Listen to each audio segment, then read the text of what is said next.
Hey guys, welcome to a new video. Like, comment and subscribe if you enjoy. Without any further interruptions, enjoy the what if. Chapter 36. Empty Heart.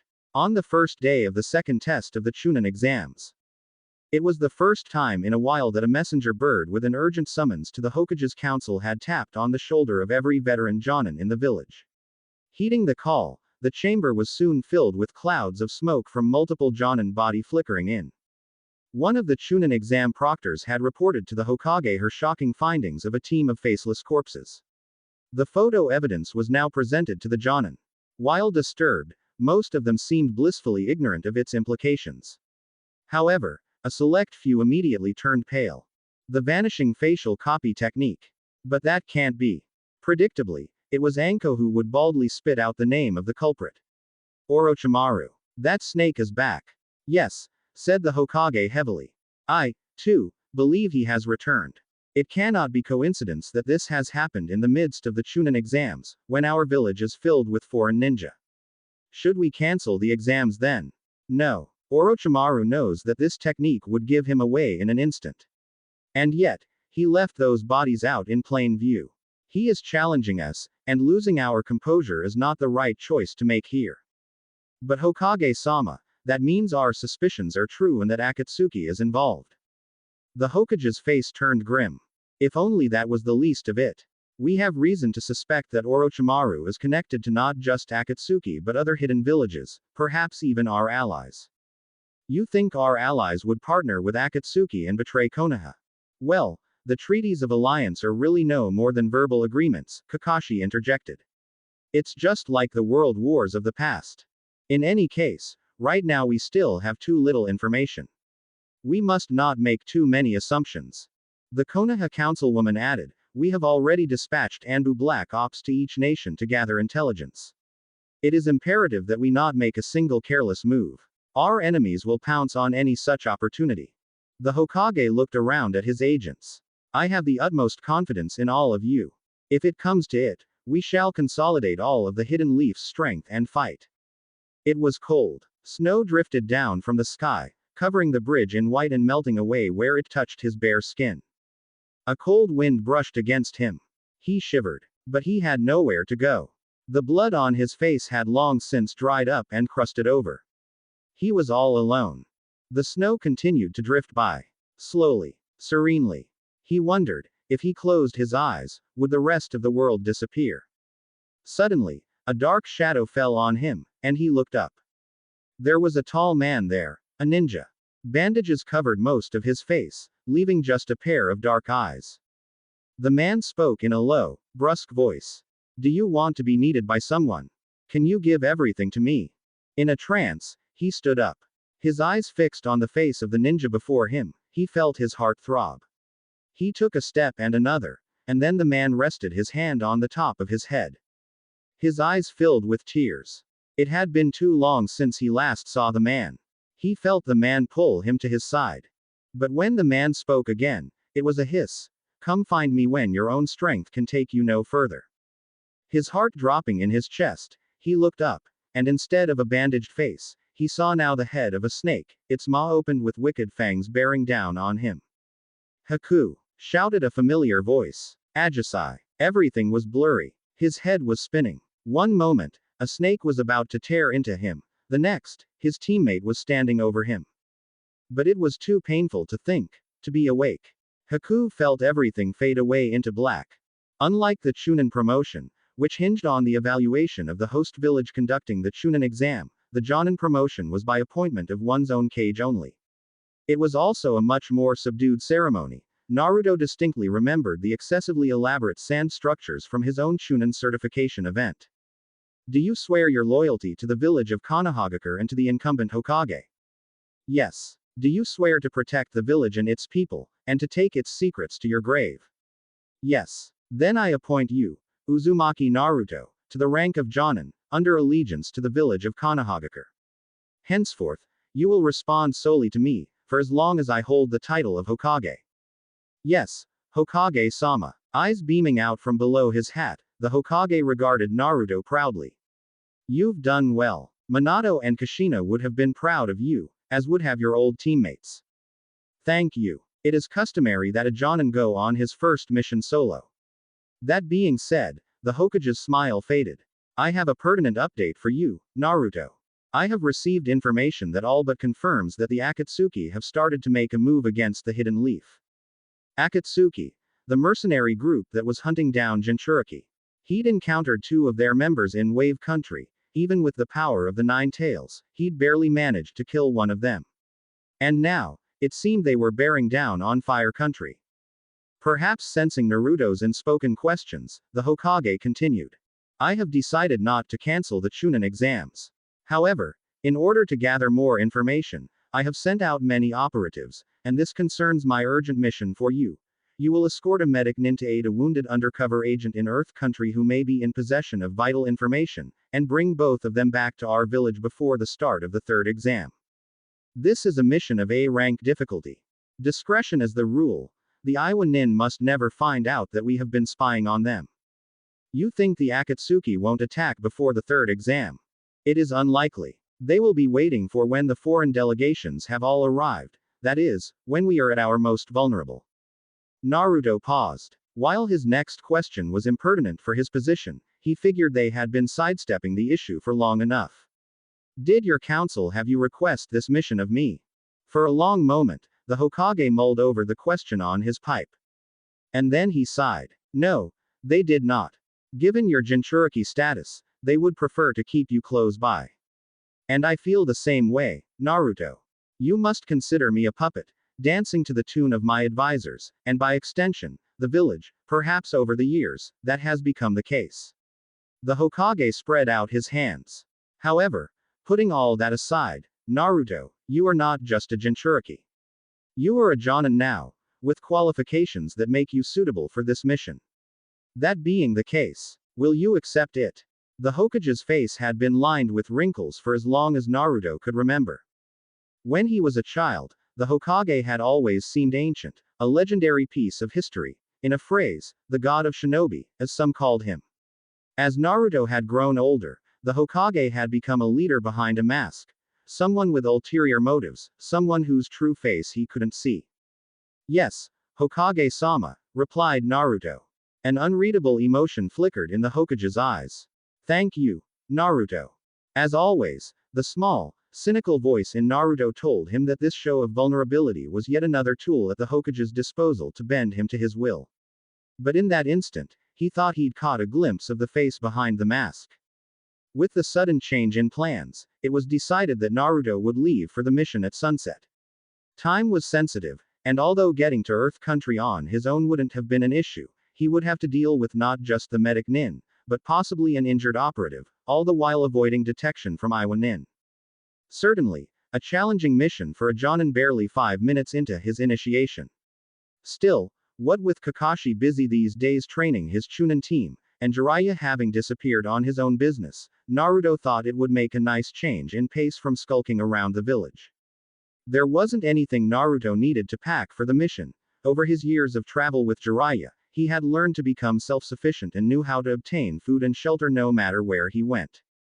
Still, just in case. When Naruto left his apartment, his clone stared back at him just before he closed the door.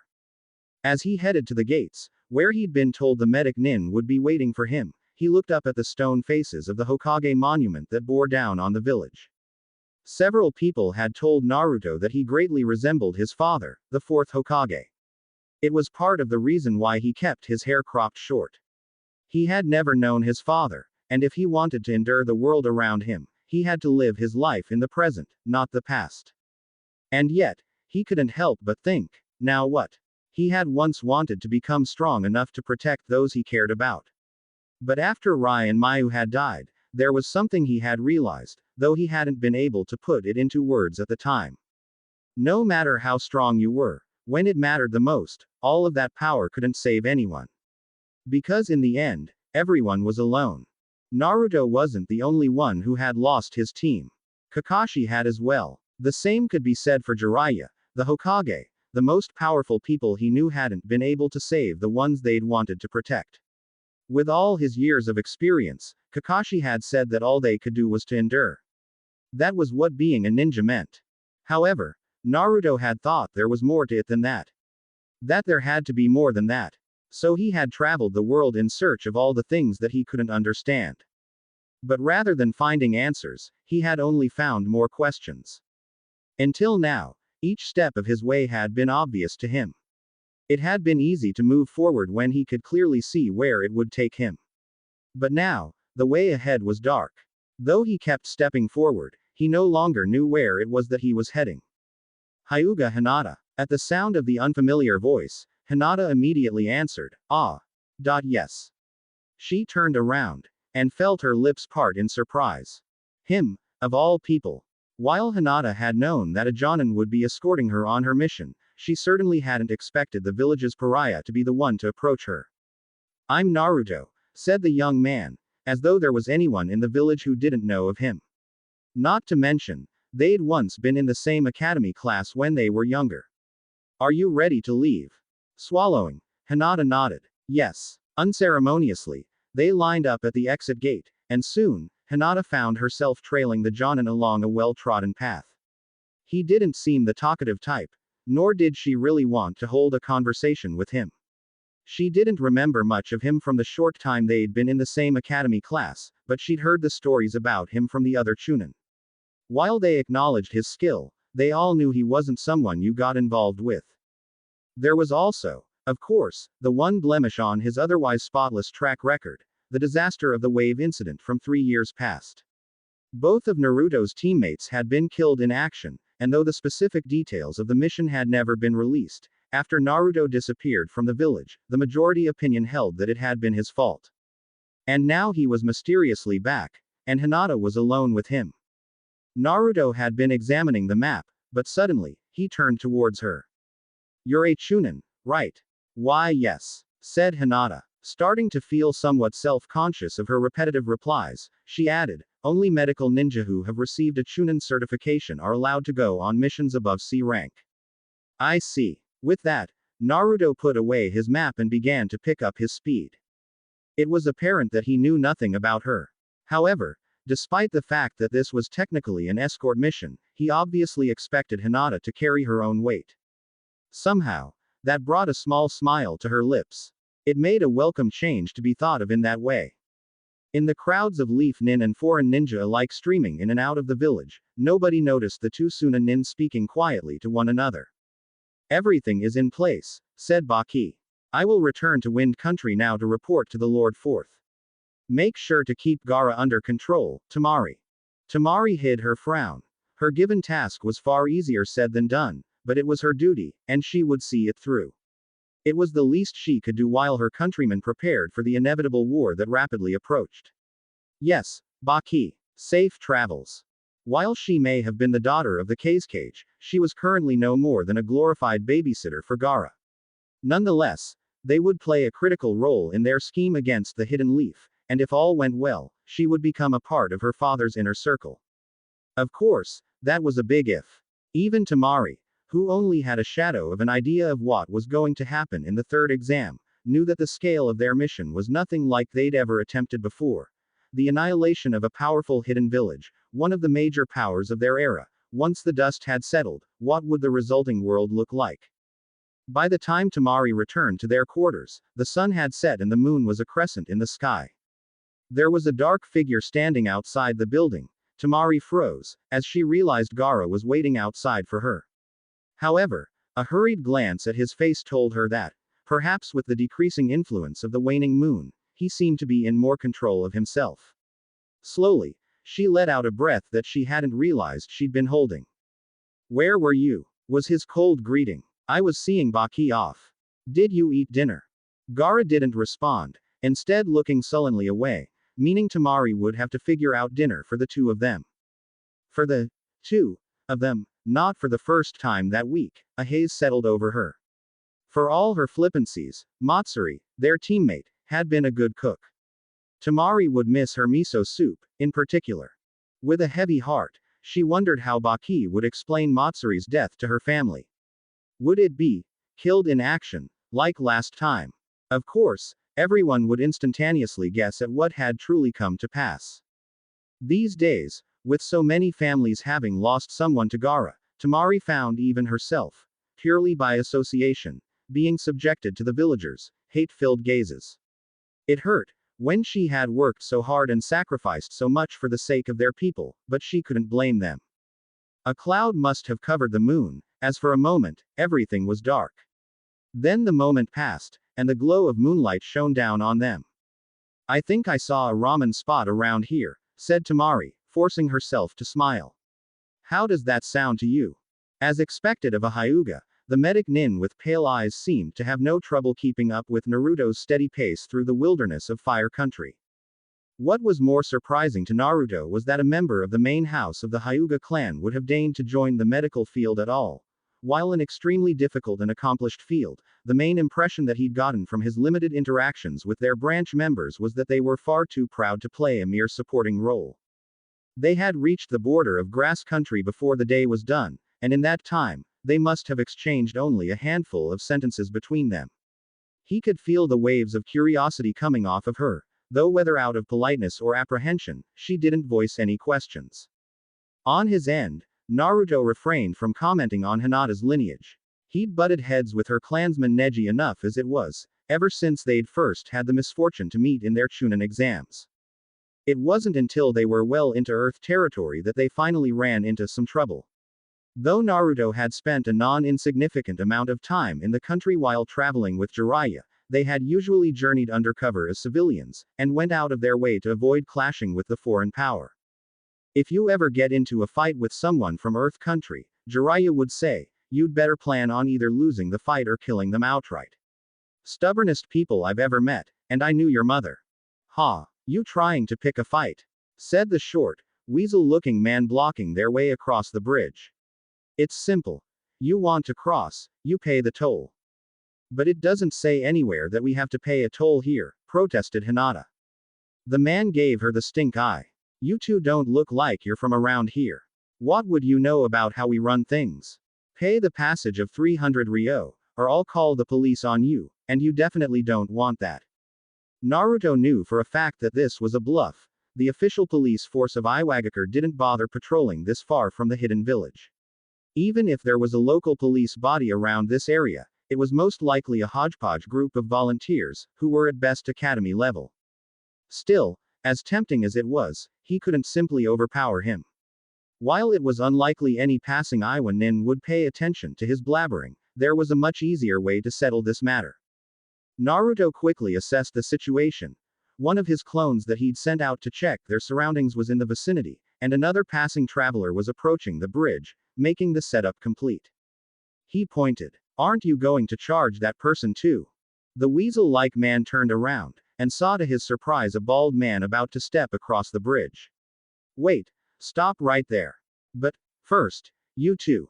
One hand forming the ram seal behind his back, Naruto's other hand opened to reveal 3 gold coins that he wordlessly handed over.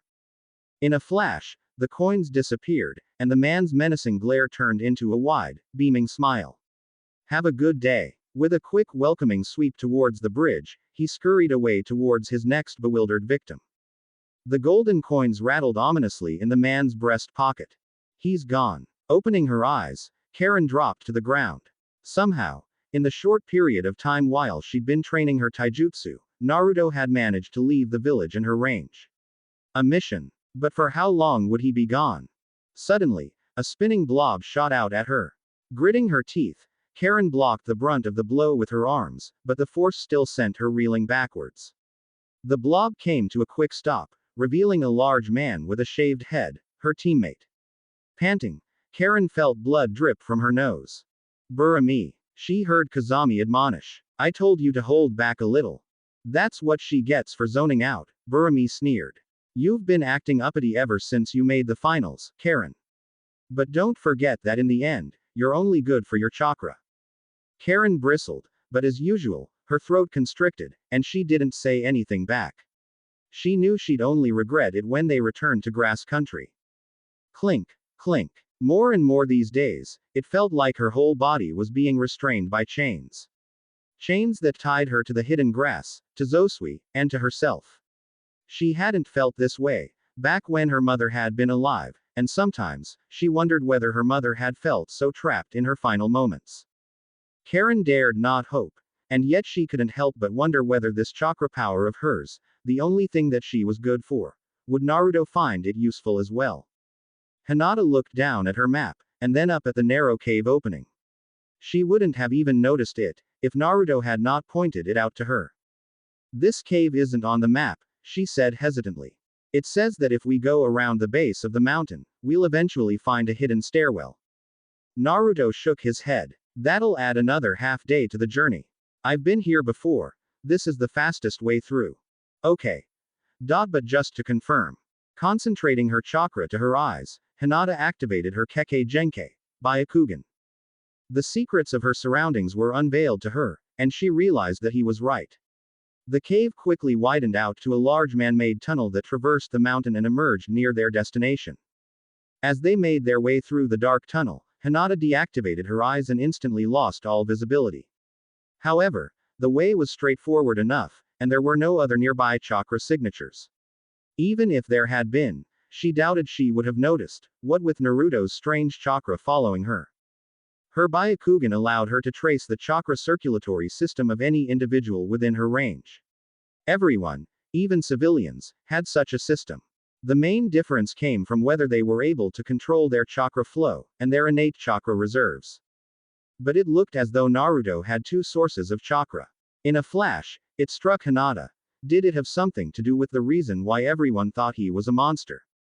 Suddenly, she realized she could see the vague outline of the walls around them. The tunnel was growing lighter. They were still only halfway through, so it couldn't be sunlight. They soon emerged into a small cavern filled with a glowing pale light. Hinata walked over to the walls and to her amazement, realized they were covered in some kind of spongy moss that emitted the light. Hinata turned back to report her findings to Naruto, but saw that he was already looking up at the luminous ceiling with a strange expression on his face. If she had to put it in a word, it was wistful, and it was the most emotion she'd seen from him since they'd left the village. What was he thinking about? I'm sorry I doubted you, she said at last. Without looking at her, Naruto replied, you should always confirm things with your own eyes. Even more so for someone like you. But sometimes, even my Byakugan doesn't tell me the entire truth, Hinata said softly. Naruto lowered his gaze, and she saw that his face was blank again. Let's keep moving. The roar of a summoned beast echoed through the forest, followed shortly by the deep rumbling of the ground splitting apart. Soon afterwards, the sound of 1,000 chirping birds swelled out from the trees, accompanied by sparks of lightning. From Kakashi's vantage point, he could get a general gist of the ongoing battle, and given the battering he'd undergone at the hands of his former student, he was rather glad he was all the way up here in the tree, instead of down on the forest floor. Furthermore, what with training his team, he didn't feel like he was simply twiddling his thumbs, waiting for the inevitable attack on their village. The group of missing nin calling themselves Akatsuki, the Jinchuriki, the presence of their allied villages in the Chunin exams, even though they knew there was something tying all of these together, it seemed they could do nothing until their mysterious enemy first made a move. The tense shroud that enveloped the hidden leaf these days was not unlike what had covered the village 15 years ago, when the Nine Tails had attacked. While Kakashi had been too young to be allowed in the village's main line of defense, this time around, he was more than prepared to put his life down on the line. He'd be damned if he lost anyone else without a fight. They hadn't been fast enough. Or perhaps, it had been a hopeless mission from the start. They'd found the Leaf agent they had been sent out to rescue lying on the floor of the designated safe house in a puddle of congealed blood. His eyes were wide open, staring blankly up at the ceiling. A leg and an arm had been amputated, both in a single, powerful blow, by the looks of the cleanly sliced flesh.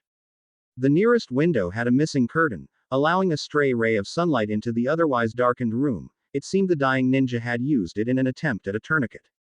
Naruto watched as Hinata knelt by the body and checked for a pulse. However, it was a futile endeavor, and after a moment, she looked up at Naruto and shook her head. He's been dead at least half a day.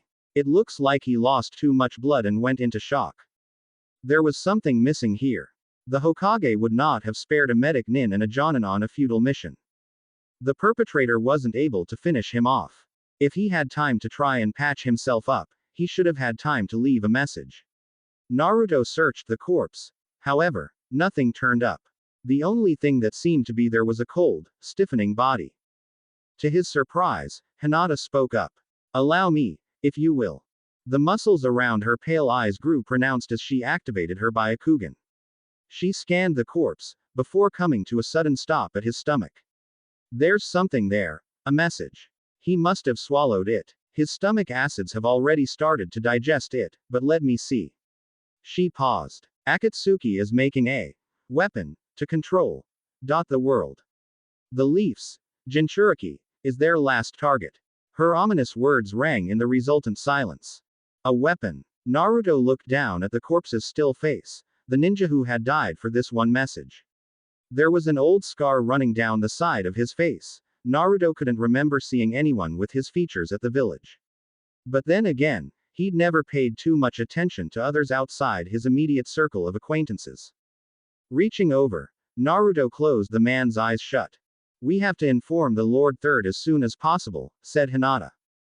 Getting up, Naruto nodded. That much was obvious. The question was, would they make it back in time? At a hard pace as traveling, they had reached their location after 3 days. But now, the sun was already setting on the day, and the third exam would be starting early in the morning. Should he send a clone back? No.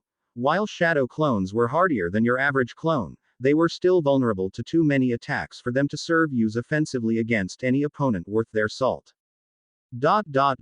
Then, should he leave behind the medic Nin and speed back to the hidden leaf on his own? Not only would he be abandoning his duty of escorting her, it would drain him to cover that much distance using his lightning chakra. But if he summoned a Makuro? Suddenly, Naruto's head spun as a deluge of memories rushed into his mind. One of his shadow clones had been taken out. More specifically, the one he'd transformed into a coin and left with the weasel-faced crook. He'd planned on letting it linger there as a safety measure and as a potential spying mechanism. But now, it seemed, the man he'd left it with was dead. Give you money, said an unknown male voice. It was dark in the pocket, but the clone could still hear everything happening around him. The male voice spoke politely, and yet something about it told him its owner was not someone to be trifled with. Unfortunately, the weasel blocking the bridge must have had a rather successful day taking advantage of passing travelers, and let it get to his head. That's right. And if you don't pay up, I'll have the police go after you. Today's not your lucky day, said the voice. If I wasn't alone, you might have lived. What are you talking about, you shark-faced bastard? Abruptly, the memory stopped there. Presumably, a single blow had taken out his clone as well. Naruto blinked again. No matter how many times it happened, it always managed to disorient him. Naruto, said Hinata, right now, I'm just dead weight. But I can take care of myself. Please, go back ahead of me, and inform the Hokage of our discovery. Naruto stopped. Her too, he thought. What gave her the strength to be left behind? What had given the undercover agent the loyalty to die for this one message? What inspired Jiraiya to write books? What pushed Kakashi to train his students? They must have all had their own reasons, an answer to something that they valued above their own lives, an answer that drove them. The question was, what did Naruto have driving him? Was it the desire to be respected by the villagers? He had forsaken that dream ages ago. To gain the strength to protect those he cared about. He had already failed. To avenge the deaths of his teammates. There was nothing left to gain from their vengeance. To cling to life. To survive. No, he realized. He had nothing. There was nothing at all. During the past several days they had spent together, Hinata had not shared with Naruto her life story. He couldn't possibly know that her father had disinherited her years ago for failing to hurt her younger sister, or that she had ranked rock bottom at the Chunin exams and become a laughingstock in her clan. Naruto didn't know that for someone like her, who had been drowning in a world of senseless violence, medical ninjutsu had become her lifeline. He couldn't have known. He was a prodigy, after all. A natural in ninjutsu, and the art of assassination. But she knew that he must have had more than his fair share of troubles. And what she had sensed in their short time together was that he was not quite the monster others had made him out to be. No, said Naruto. He held out a hand towards her, and suddenly, to her shock, lightning chakra began flickering around his form. I won't leave you behind. Chapter 37. Burial. This feeling. What was this feeling, coursing through him? His thoughts, usually so sharp and focused, felt like they were in a jumble. One thought led to another, before falling short, and then scrambling to another, before repeating, like waves on a shore. When he opened his mouth, however, what somehow came out was, "No, I won't leave you behind." Lightning began to course seamlessly through Naruto's body, his hair standing on end. Hinata looked taken aback, her pale eyes widening with surprise. You sure? Don't worry. You won't be electrocuted. To prove his point, Naruto encased his hands in a top layer of wind chakra. No, it's not that. Won't I slow you down? We're surrounded by enemy ninja here. I can't leave you behind. Somehow, his mouth was moving automatically, forming the words he needed. If it makes you feel any better, you're a medic nin. If the village is in any danger, we'll need every medic we have. A beat passed, as Hinata considered it, and then she nodded. Her features tightening with purpose, she unfurled a scroll. In a flash of smoke, the undercover agent's corpse and its accompanying bodily fluids disappeared, leaving behind no evidence that anything had ever been there. She was an excellent ninja, Naruto thought. And loyal. She was willing to compromise her own safety in exchange for the village's protection. It was strange to think that he had once been like her.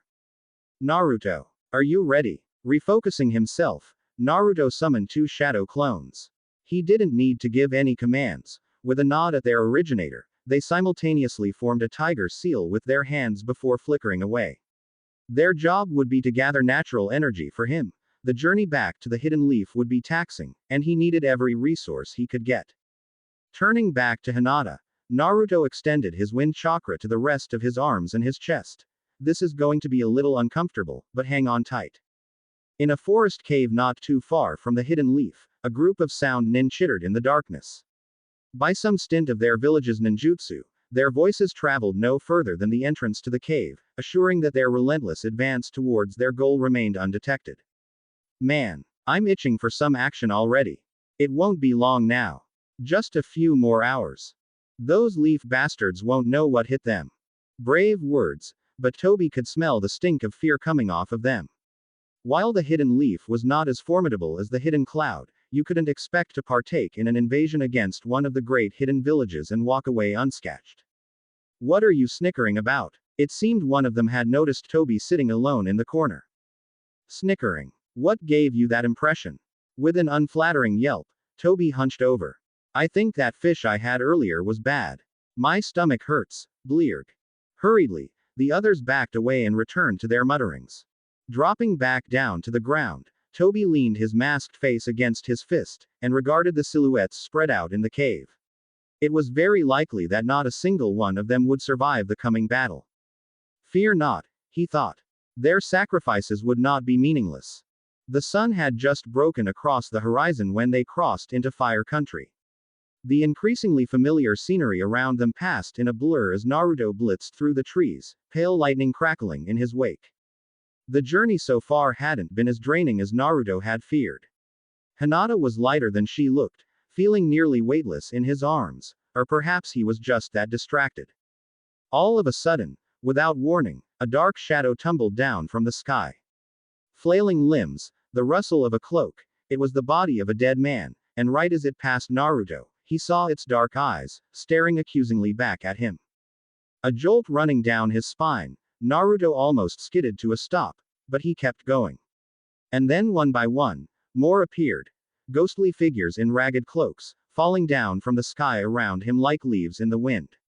It was nonsensical. It wasn't real. However, while it almost felt like the times when Imakuro had played an illusionary trick on him, he knew that it wasn't a genjutsu.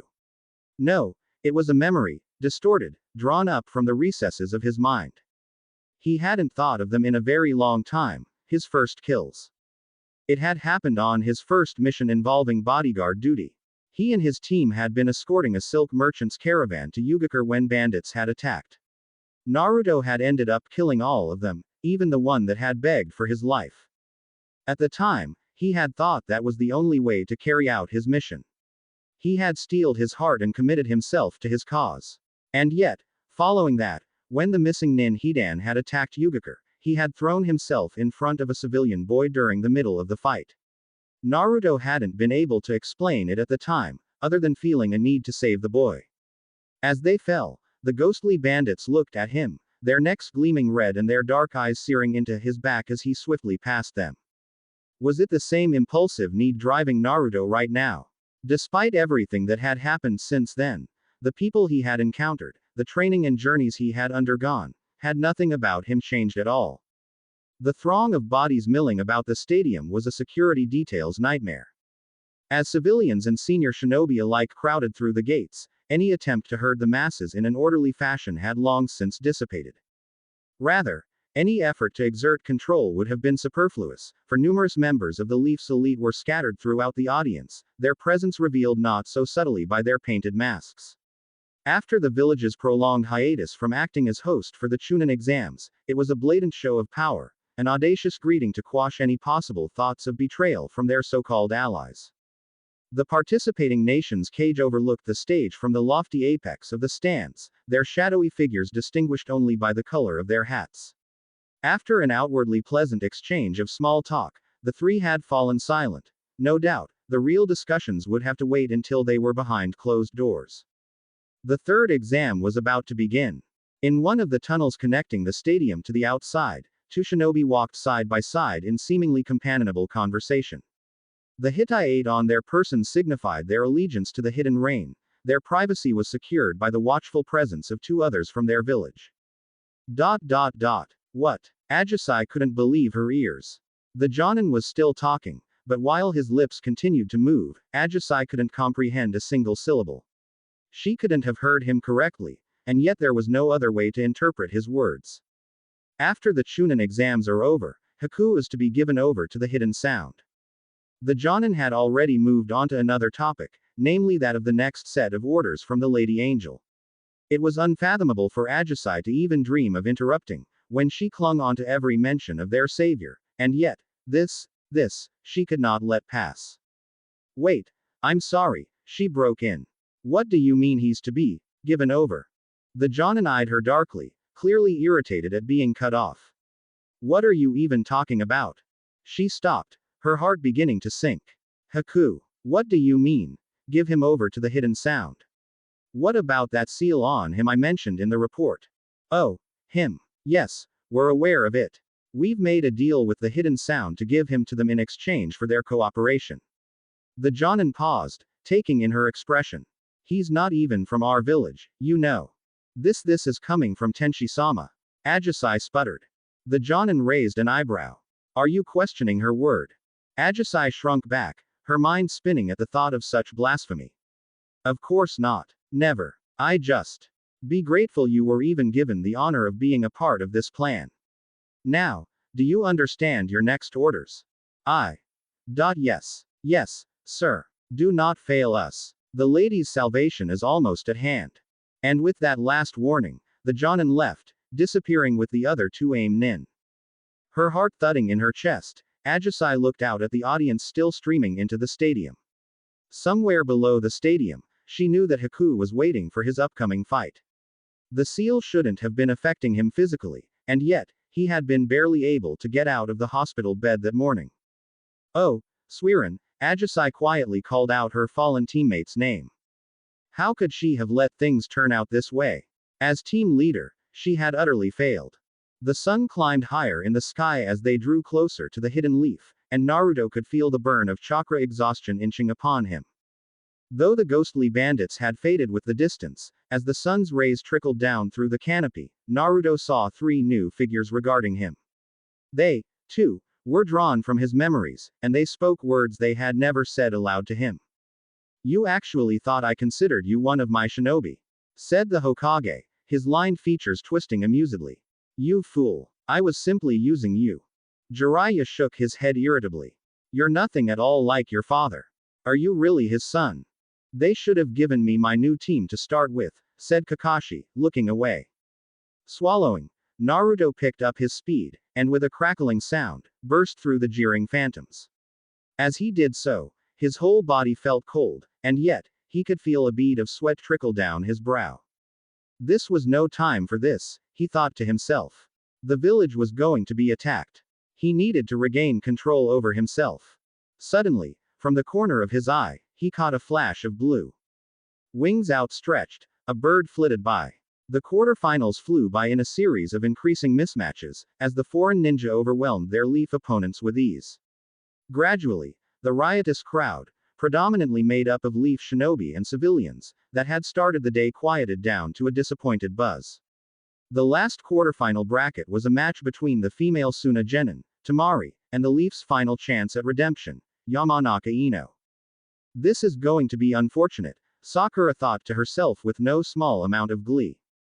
True to expectation, it appeared Tamari had been paying attention during the preliminaries. As soon as the match began, she kept her distance, remaining constantly in motion while distracting Ino with her wind jutsu. Come on, cousin, Menma shouted, cupping his hands around his mouth to magnify his already loud voice. Beat that crusty sand bitch. Menma, Sakura hissed, dragging his hands away. Shrugging her off, Menma scowled. What's the big deal? Everyone else is doing it. Would you jump off a cliff if everyone else was doing it? Well, it wouldn't be my first time, he stubbornly maintained. A loud groan sounded from the audience around them. The two returned their attentions to the stage, only to see Ino's prone figure lying face down. Tamari landed on the ground and folded up her giant fan. The proctor, Shikamaru, raised a hand. The winner is Tamari from the hidden sand. There were two shadows leaping beside Naruto. He knew he shouldn't have paid any attention to them. He should have gone straight past them. But despite himself, he turned to look at their faces, and at the familiar sight, he felt a lump rising in the back of his throat. I always knew you were a monster, whispered the girl, fearfully. You're not real, Naruto replied instantly, his heart thundering in his chest. It's not fair, the boy spat, his scarred features twisting in disgust. You don't care about anyone besides yourself. So why are you the one who survived? You're not really Naruto, said the girl, her voice growing louder. The real Naruto disappeared a long time ago. You're just an empty vessel trying to pass as a human when really you're the Nine Tails. That's not true, Naruto, came a voice from below. Are you okay? At the sound, the two shadowy figures faded away, and Naruto shook his head in a daze. When he had stopped, he saw a pair of concerned, pale eyes gazing up at him. He wondered if she could feel his pounding heartbeat. We're almost there, he said quietly. Footsteps echoed in the dark tunnel where Gaara had been waiting his turn. He opened his eyes and saw his sister's face, pale and drawn. Remember, Gaara, at the signal. Uncrossing his arms, he straightened up, and without a word, he brushed past his sister. As soon as Gaara had crossed into the open, sunlight struck his face, harsh and unforgiving, momentarily blinding him. Then, as the white spots faded from his vision, he found himself standing across from a girl with hair that burned like fire in the daylight. Moving on to the semifinals will be Karen from the hidden grass versus Gaara from the hidden sand. Cried the proctor. He fixed Gaara with a sharp look, before snapping his hand up into the air. Begin. The girl didn't waste any time, bursting into action with a quick series of hand seals that sent her plunging bodily into the ground. The audience began to murmur uneasily, no doubt waiting for Gaara to retaliate. He didn't move from his position. Though he couldn't track her as well as he could have in the desert, there was no attack his sand couldn't protect him from. All he had to do was wait, and his prey would come to him on its own. Sure enough, before long, the ground at Gaara's feet suddenly exploded, a paper bomb planted below him, perhaps. It made no difference, as the sand that immediately rose up around him as a shield absorbed the heat of the sudden explosion. His arms still crossed across his chest, Gaara moved only the pupils of his eyes as he looked around for the girl. However, it seemed she had not revealed herself with the attack, choosing to bide her time underground. A wise decision, staying out of sight. He wasn't interested in fighting her. And if it had been anyone else besides him, perhaps it would have extended her life for just a few extra minutes. But time was of the essence, and it was running out, both for her and for himself. Mother is growing restless. Gaara watched as his chakra-infused sand began to trickle back to his gourd. The smell of old blood wafted into his face, and his nostrils flared. From the corner of his eye, he caught a sudden burst of movement from the audience. And then a dark shadow unfolded itself over Gaara. Tamari stood on the rim of the stadium, her giant fan raised into the sky and blocking the sun. It was the signal they'd agreed upon. Without hesitation, Gaara formed the ram seal. Tanuki Niri no Jutsu, feigning sleep technique. For the first time in a long while, the sweet and terrifying bliss of sleep descended forcefully upon him. He could feel Mother roaring in delight, rising out of him. His eyes fluttered shut, and his last fleeting thought was a question. When he awoke, if he awoke, would the world have come to an end? Deep underground, the moment Gaara fell asleep, Karen sensed the shift in chakra, though she hadn't yet realized its ramifications. For a split second, the overbearing feral and bloodthirsty chakra seemed to recede, and Karen sensed the chakra lying underneath. It was cold, it was furious. But it was also tired and lonely, and in a way, it reminded her of Naruto's chakra. Then, it exploded. Pure, unadulterated hatred and wrath. Words couldn't describe the churning mammoth of chakra exploding above the ground. Immediately, Karen opened her eyes, but she could still feel the chakra. Her limbs went cold, and tears streamed down her cheeks. The sheer malevolence was so overwhelming, she found herself frozen, but the earth around her shook with a rumble, and Karen knew that if she didn't move, she would be buried alive. Give me strength, she prayed to the stars. Making a snake seal with her hands, Karen burrowed as far back as she could, molding apart the earth with her chakra, before shooting above ground. When she emerged, she found herself just outside of the stadium, and what met her was chaos. The first thing she noticed was the giant monster with seal markings all over its body crouched inside the stadium. It had a horrifically jagged maw and there was a strange roaring sound coming from it, and Karen realized, her stomach flip-flopping, that it was laughing. It had a single tail which came crashing down with an explosive sound, tearing through half of the entire stadium. A cloud of thick dust swept through the air, and giant slabs of shattered rock crashed into the ground. With that single sound, the world became unmuted, and Karen realized people were screaming. The civilians who had survived were struggling to escape the stadium, but there were foreign ninja, suddenly descending upon the chaos, and they slaughtered anyone in their paths. The Leaf Nin, after an initial scramble to overcome their shock, seemed to have rallied together. They must have somehow been prepared for the possibility of such an onslaught. As Karen watched, several masked Anbu ripped through a mixed gang of Suna and Aim Nin, body parts and blood splattering the broken concrete. Karen. To her horror, a bloody figure was dragging himself to her. His stomach had been cut open, and he was struggling to contain his slippery guts from spilling out. While it was difficult to make out his features through the blood and dirt coating his face, the body could only belong to one person, Burami, her teammate. Karen. Your arm. He howled, tears and mucus streaming down his face. Heal me. Desperately, he reached out for her. Automatically, Karen started to offer her arm, and then she stopped. Why? Why did she need to heal him, when Zosui wasn't here?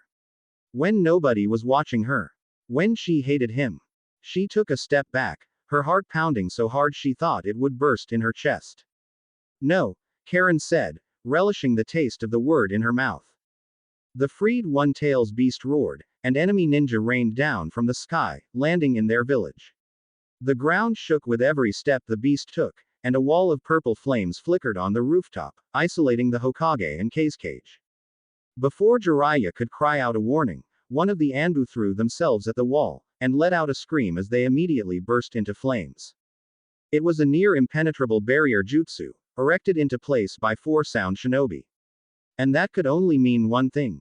Visible through the wall of flames, before the Cage even dug his fingers into his face to rip it away, Jiraiya already knew. Orochimaru, he said soberly, looking into the waxen face of his old teammate. After all these years, it seemed he had finally returned to the Hidden Leaf, to kill their teacher and destroy the village as he had once promised. Jiraiya had known this day would come, and still, he felt his heart ache. It was his fault he had let it come to this. He hadn't been able to bring himself to hunt Orochimaru down and kill him, as he should have. Raising his hands, he prepared himself to break through the barrier, even if it cost him his life, when suddenly, a hulking figure landed with a crash beside him. It was the bodyguard that had been accompanying the fake cage. Before Jiraiya's eyes, he burst apart in an array of flying limbs, and he realized it had been a puppet. There was someone else hidden within, controlling its every movement. He was dark and hunched over, and wore the black robes of what Jiraiya now immediately recognized as a sign of his affiliation with the criminal organization Akatsuki. Your opponent is me, growled the man. Plumes of smoke rose in the distance, clouding the sky. There could only be one explanation, and it was what the Hokage had foreseen and yet failed to prevent: an attack on the hidden leaf. There are enemies straight ahead, said Hinata, veins bulging around her Byakugan. Naruto, let me down. I'll take care of this, he replied. You head on to the village. With a nod, Hinata leapt down from his arms, disappearing through the canopy into the forest. The enemies weren't far ahead, and didn't bother trying to hide their presences. Soon, 3 unfamiliar ninja blocked Naruto's path. 2 men, 1 woman. Sound nin, by the looks of their attire and height. We were told to be on the lookout for you, said one of the men, a tall, smirking ninja with spiky black hair. The second, a female with long hair, added, you'll have to get past us if you want to enter the village. Despite the chaos that must have been waiting for him ahead, Naruto felt oddly distant. Everything that could have gone wrong was going wrong, but he felt cold and unreachable. The 2 ninja advanced upon him, their confidence in their own abilities bolstered by their superior numbers. Naruto felt his eyes glazing over. Running wind chakra down his tanto, he dropped his body low to the ground, and disappeared. When he reappeared behind them, the pair collapsed in 2 identical spurts of blood. Since the day he had first killed, Naruto had taken many lives without a second thought. He'd told himself it was because it was easier that way, that it was the only way to live as a ninja. But now, his head was filled with thoughts about what he had just done, and he knew, these 2 who he had just slain, they must have had missions of their own, team members they wanted to protect, ambitions they'd longed to achieve. He had taken all that away in a single instant, and the more he thought about it, the more Naruto realized that he felt absolutely nothing. He really only did care about himself. Everything he had ever done had been for himself. He had only wanted to be acknowledged by his village so that they would look at him. He had only wanted to protect his teammates so that he wouldn't be alone. They had all been right about him. The 3rd member of the cell, a man with a bandaged face, looked stunned. He must have realized that there was nothing he could do, for he was frozen. His gaze inched up until they met Naruto's, and in a flash, the man fled. Maybe even just a few hours ago, Naruto would have finished the job. Now, however, he didn't bother to pursue him. Instead, he directed his gaze back to the village. An inhuman roar came from beyond its walls, and he knew that the tailed beast within the hidden sands Jinchuriki must have been released. How many villages had linked hands to launch this siege against the hidden leaf? An attack on this scale was unprecedented. Despite all their intel and preparations for an attack, how many casualties must there already be? Would there still be a village left standing after all this? Did it matter? We endure. Naruto had spent the last few years trying to figure out the meaning of these words, and somewhere along the way, he may have come to terms with it. But he realized now, it wasn't that he had nothing to endure for. It was that he had no reason to endure. There was a hole inside of Naruto. He had tried to fill himself up with his training, his missions, even the people he'd cared about, but no matter what he put in, he knew he would never be able to fill it up. His whole body had become ice cold. He raised a foot to step forward, and then, he lowered it back down. Why was he rushing to return to the village? What did the hidden leaf's fate mean to him? Another distant roar echoed from beyond the village gates. Black smoke filled the sky, a pyre's smoke preceding a burial. Slowly, the sound of his heartbeat slowing in his ears, Naruto began to turn away. And then, in that instant, he felt the familiar sensation of memories flooding his mind. The memories of the clone he had left behind in the village before he'd set out on his escort mission. The door to his apartment opened with a creak, revealing a masked ninja. Naruto. Kakashi seemed surprised to see him. Why are you still here? Weren't you sent out on a mission? A pause. Oh, you're a clone, aren't you? You'd think you'd have learned by now, said Naruto's clone. What are you sneaking into my apartment for again? With a flourish, Kakashi pulled a book out from his breast pocket. I'm just here to return this. I'm done with the read. Has Jiraiya-sama told you when the next will be coming out? Why don't you ask the man yourself? Muttering something about not wanting to interrupt such a busy and important person, Kakashi thrust the book into Naruto's hands. Before he left, he asked, assuming Naruto doesn't come back in time, will you be coming to watch the third exam? Yes, I'll be in the audience. Alright, I'll see you then. I've got a training session too. Kakashi's voice faded away, replaced by another memory that followed a well-trodden path past a training ground. A lone figure stood in front of the memorial stone, his face awash with the light from the setting sun. To the clone's surprise, it was Menma, dressed in civilian clothes. He held a white carnation in his hand, and kneeling, he carefully laid it to rest in front of the stone.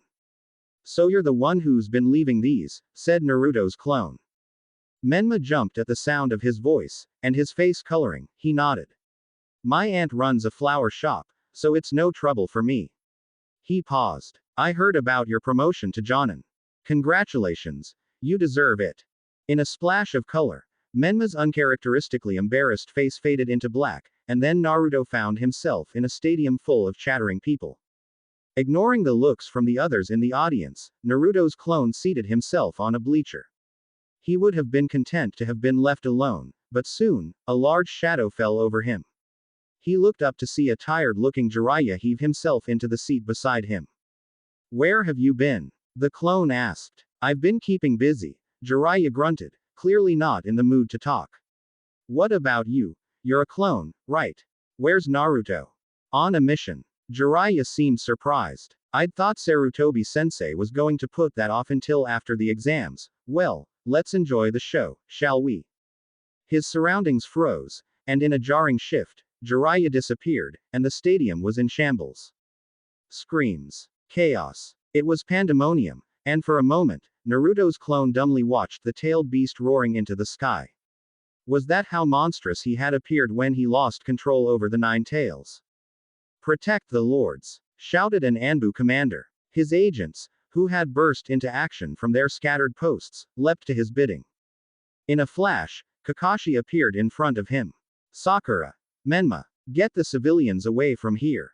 Sasuke and Naruto. With me. If we want to stop that tailed beast, our best bet is going to be to wake up that Jinchuriki. Sound Nin had appeared over the village walls, and were now flooding into the arena. Nearby, an Aim Nin was exchanging blows with a Leaf Nin, and a Suna Nin charged towards Naruto's clone. Sidestepping the enemy ninja, Naruto's clone killed him with a slash of his Tonto, before returning his attention to the unfolding battles around him. The hidden villages of the sound, the rain, and the sand, they were all betraying the hidden leaf. What about the grass and rock villages? Kakashi-sensei, started the clone. He stopped. A kunai gleamed in front of Kakashi's neck. The Jonin's eyes widened in shock. There was a ninja behind him, wearing a swirling orange mask. Where had he come from? I'll be taking this back, said the masked ninja, pulling up Kakashi's Hitai-8, and then in a single motion, he ripped the Jonin's left eye out.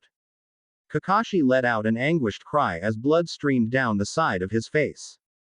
Shoving the Jonin away, the masked ninja turned towards Naruto's clone. Now, is this the Jinchuriki, or is this one of those infamous shadow clones?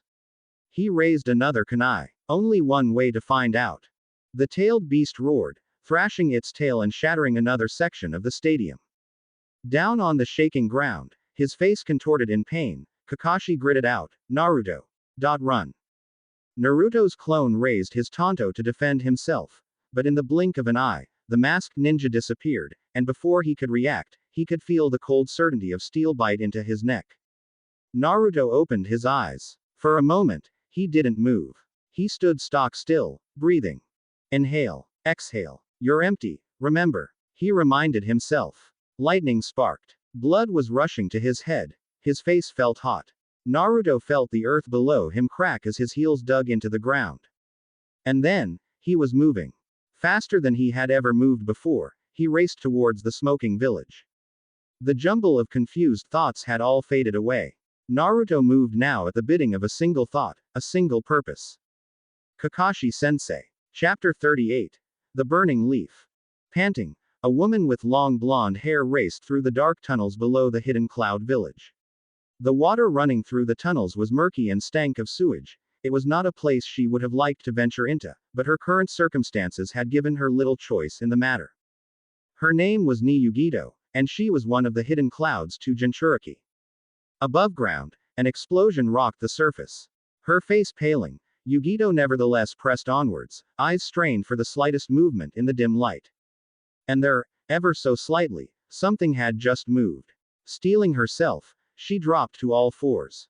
Show yourself. Plip. A droplet of water dripped from the ceiling to the wet floors. A gray-skinned man wielding a bandaged sword revealed himself, stepping out from the shadows. I must say, you are quite the slippery one, Two Tails. I was just about to flood the entirety of your village to find you. Eyes narrowing, Yugito took in his appearance. His face alone was distinctive, with markings like a shark, but the cloak was an immediate giveaway as to his identity. The Raikage had warned her that they would be coming for her eventually. She knew he was not an opponent to take lightly. You cannot defeat me. Her voice ended in a roar, bright blue flames erupting along Yugito's form in the shape of a feline beast. While it was a sight that would have shaken the heart of any ordinary man, he was anything but. Reaching up to grip the hilt of his sword, the man grinned, revealing a mouthful of sharp teeth. You aren't the first to tell me that. Nor, I suspect, will you be the last. Another distant explosion sounded. Dust fell from the ceiling. The man's sword began to quiver in excitement, and he gave it a quizzical look. Footsteps sounded in the dark, and a dark-skinned man wearing sunglasses emerged. You say some arrogant things, shark face, but I'll soon be putting you in your place. The man frowned. You must be the Eight Tails. I had hoped you would be kept busy while I took care of this matter. The yellow pupils of Yugito's beast form veered in alarm towards the newcomer. Killer Bee, what about the village and Raikage-sama? Brothers got it covered and told me to find you. We'll take this one down together, and get the other one too, yeah. After a moment's hesitation, Yugito smiled jaggedly. If we both survive this, I'll have to treat you to dinner. One moment, Naruto was in the forest surrounding the village. The next, he was beyond its walls, racing between familiar rooftops. The battle that his clone had witnessed in the stadium had spilled out, extending towards the civilian sectors of the village. Bodies, both local and foreign, were scattered out on the streets, engaged in ongoing skirmishes. To them, it must have been a battle to the death. To Naruto, however, the entire world was moving in slow motion. While he must have used his lightning chakra to speed up his nervous system countless times, this time, something was different. Whereas Naruto had always focused his chakra inside his own body, the immense amount of chakra he'd just processed had spilled out of its container, surging into his surroundings. Now, it was as though the world had become an extension of himself. He could sense every single body within his visible perimeter, and track every slightest movement. It was not unlike what he experienced in his imperfect sage mode, but instead of sensing natural energy, he was sensing the electrical impulses in every living thing. A giant sand-colored beast rose out from the stadium, the One Tail. Naruto knew its Jinchuriki, Gaara, had to be somewhere inside it, allowing the beast to run berserk. However, that was something he would have to deal with later. Though only a few seconds had passed since Naruto's clone had dispersed, anything could have happened. Kakashi-sensei. Ever since Naruto had graduated from the academy and joined his team, the Jonin had been his teacher and ally. Naruto's Kenjutsu, his lightning chakra, they were both things that Kakashi had taught him. Despite all this, or perhaps because of it, it seemed that somewhere along the way, he had come to think of Kakashi as someone who would always be around to eat ramen with him. Now, it was painfully apparent that that wasn't the case. Naruto had traveled the world in search of answers, and come out of it empty-handed. But maybe, he thought, he'd been overthinking the whole thing. Maybe, it was something much simpler. Dark blood poured out of a hole in Kakashi's face. The Jonin's face twisted in agony and he staggered once, twice, before dropping to the ground. Kakashi-sensei! Cried Sakura, leaping forward. Frozen, Sasuke's eyes fixed on the spot where the masked ninja had been standing. All he could think about was how he hadn't been able to follow his movements at all. All of his training until now, What had been the point? He was as helpless as he had been on that night. So it was a clone, as I suspected, said the masked man's amused voice. Well, no matter, he'll be here soon enough. From beside Sasuke, Menma brought his hands together. Ninpo. Shinranshin no Jutsu, mind destruction technique. To Sasuke's surprise, the masked man stiffened, and he realized to his astonishment that his teammate's jutsu had worked. Menma turned to him, his expression irate. What are you doing, Sasuke? Get him. Shit. Sasuke pushed himself to action, drawing a pair of kunai from his holster and shooting towards the masked ninja. But it was too late. Menma's face contorted. I can't, he broke off as the masked man abruptly moved, freed from the effects of the jutsu. Without slowing, Sasuke twisted his body to match the masked man's trajectory, and plunged his kunai towards him. They sunk into his chest, and then kept going, as though moving through empty air. That won't do, said the masked man. A shrill sound rang in the air behind Sasuke. His Sharingan activated, and in the same instant, he ducked just in time to see another kunai slice through the air. Only, it hadn't been meant for him. Sasuke's gaze veered to his teammate. Menma's eyes were widening, his lips parting. Sasuke opened his mouth to shout, but there was no point. It was too late. Clang. A brilliant shade of red flashed. A split instant later, something low crackled. Suddenly, there was someone standing there, his tanto drawn to counter the kunai. It was Naruto. His face was blank, as per usual, but Sasuke had never seen Naruto like this before. His form awash in a surge of lightning chakra, his eyes blazed with a foreign emotion, and Sasuke found himself flashing back to their conversation the previous week. What you found out there, was it worth it, leaving behind everything? Can you stand up, sensei? Asked Naruto, in a deceivingly calm tone. I'm fine, it's just a scratch, Kakashi gritted out, grimacing as Sakura tore off part of her apron skirt and wrapped it around his face. The masked man drew back his kunai and flipped back, putting distance between himself and Naruto. It's good of you to join us, Naruto. I've been wanting to meet you for quite a long time. While it was impossible to tell what the masked man was thinking, if Sasuke had to venture a guess, he would have described him as gleeful. Naruto didn't respond. He disappeared. Somehow, he was moving at a speed faster than even his Sharingan could track, and when he reappeared, his tanto pierced the spot the masked man stood.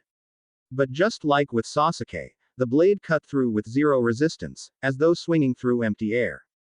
Was it a genjutsu? No, it wasn't a trick. Naruto's tanto had gone straight through the masked man because the man wasn't there. And yet, at the same time, he was.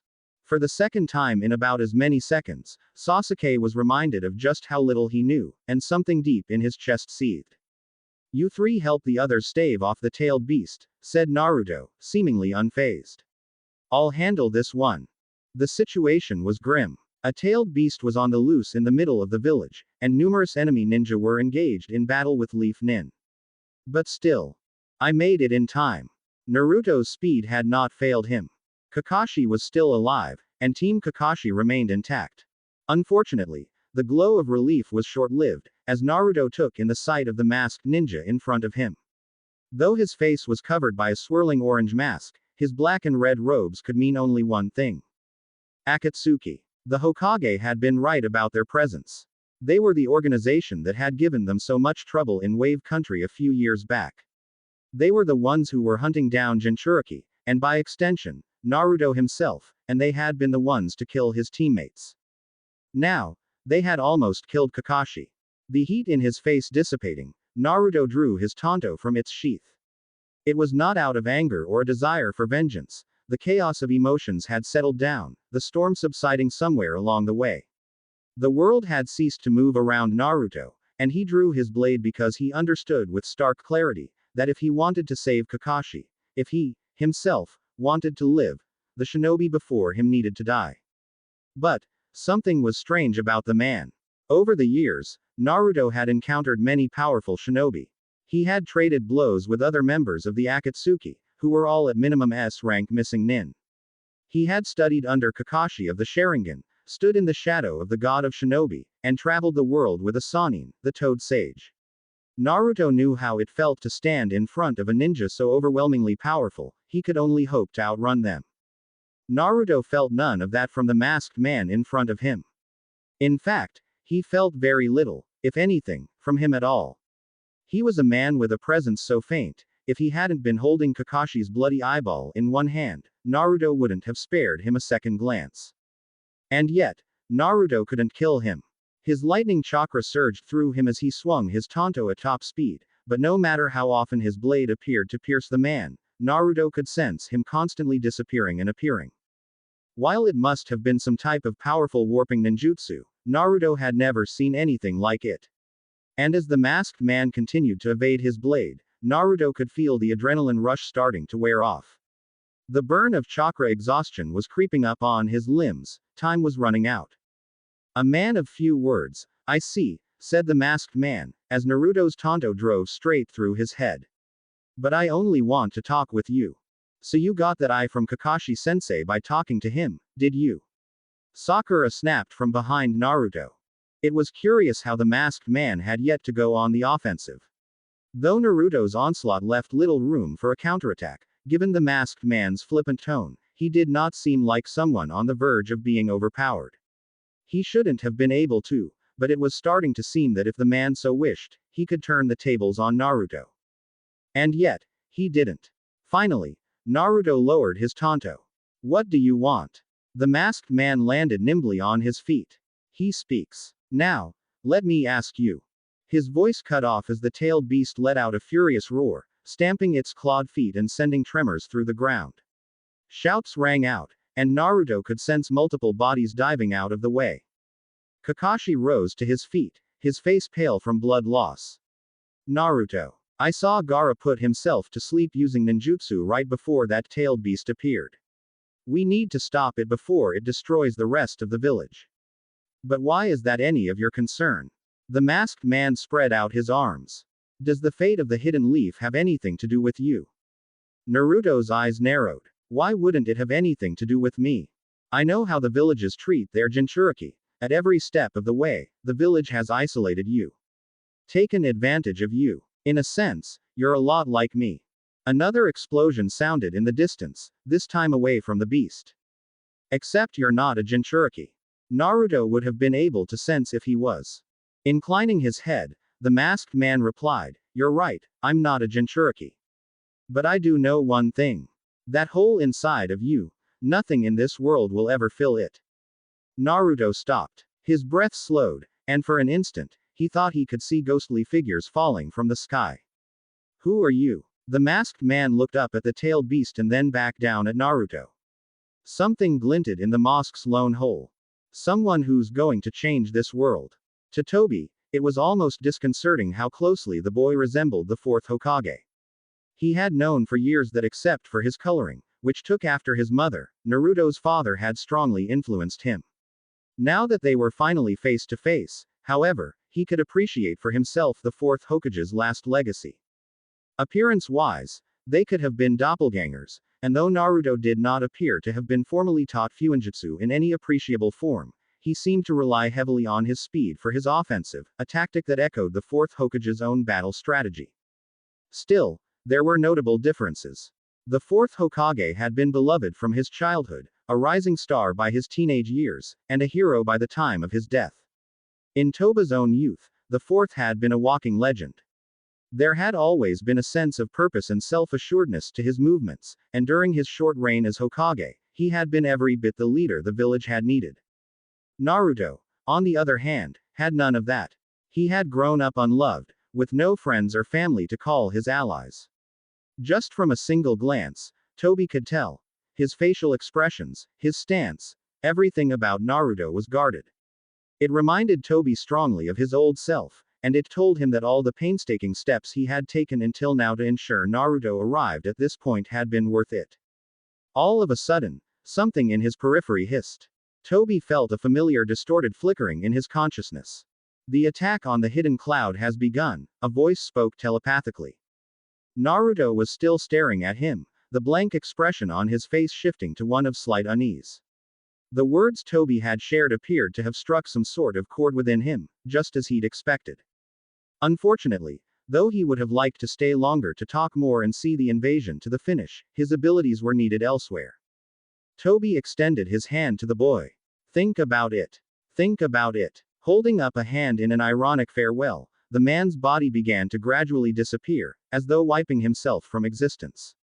Naruto leapt forward, reaching out for Kakashi's eye, and this time, his fingers brushed against something solid, when the man disappeared.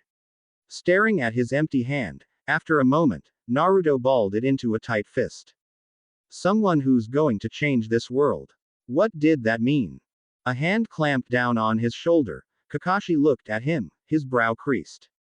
Don't let his words distract you, Naruto. Right now, what's important is that we stop Gaara. After a pause, Naruto nodded. With Kakashi safe, the reality of the situation developing in the Hidden Leaf was starting to feel more tangible.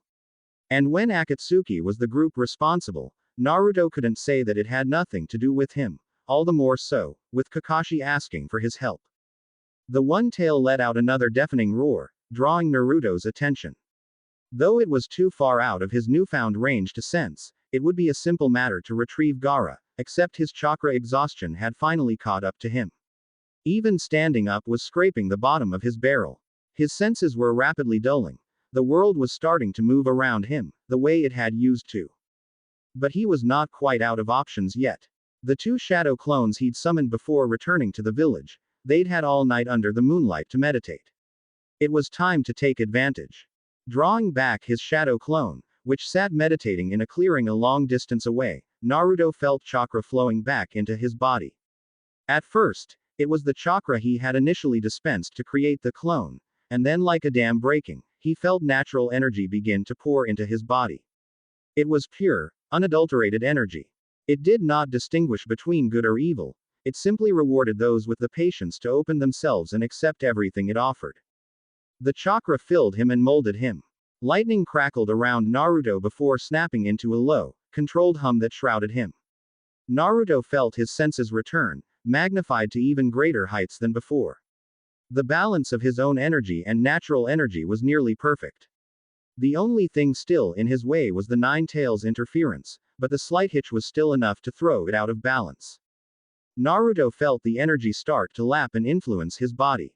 As his hair rapidly grew and his fingers and toes sharpened into claws, a quick sweep of the battlefield told Naruto everything he needed to know. Gaara was buried in the sandy head of the One-Tail. Jiraiya was fighting a bizarre and monstrous chakra signature that seemed to be operating from inside a puppet. The Hokage was trapped inside a barrier and engaged in battle with an equally monstrous chakra signature. Most of the other Jonin were fighting off teams of enemy shinobi. Sasuke and his teammates were doing a surprisingly good job at keeping the One-Tail occupied while also fending off a squad of sand shinobi.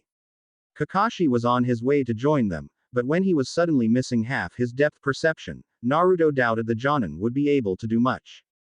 Naruto took a tentative step forward, and then began to move.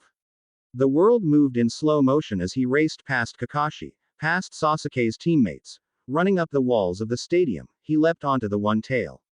Its yellow pupils grew bigger as he drew close, and then he was standing right above where he could sense the unconscious Gaara.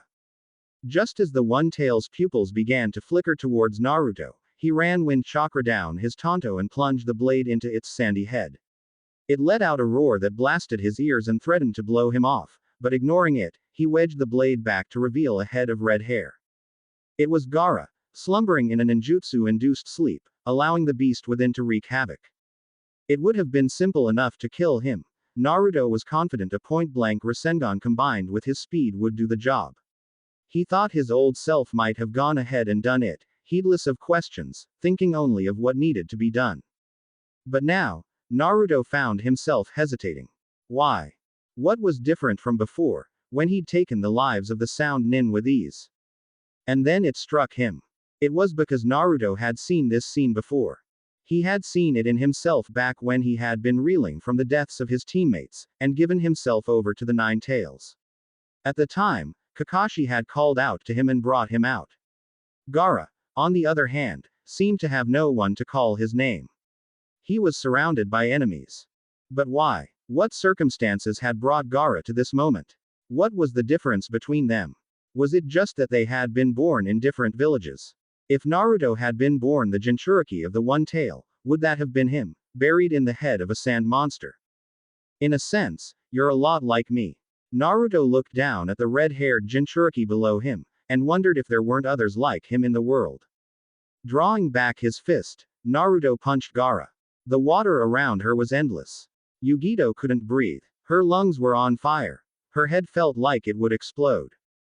The Akatsuki intruder had fused with his sword to form a half-shark monster, and used a technique to trap them underwater.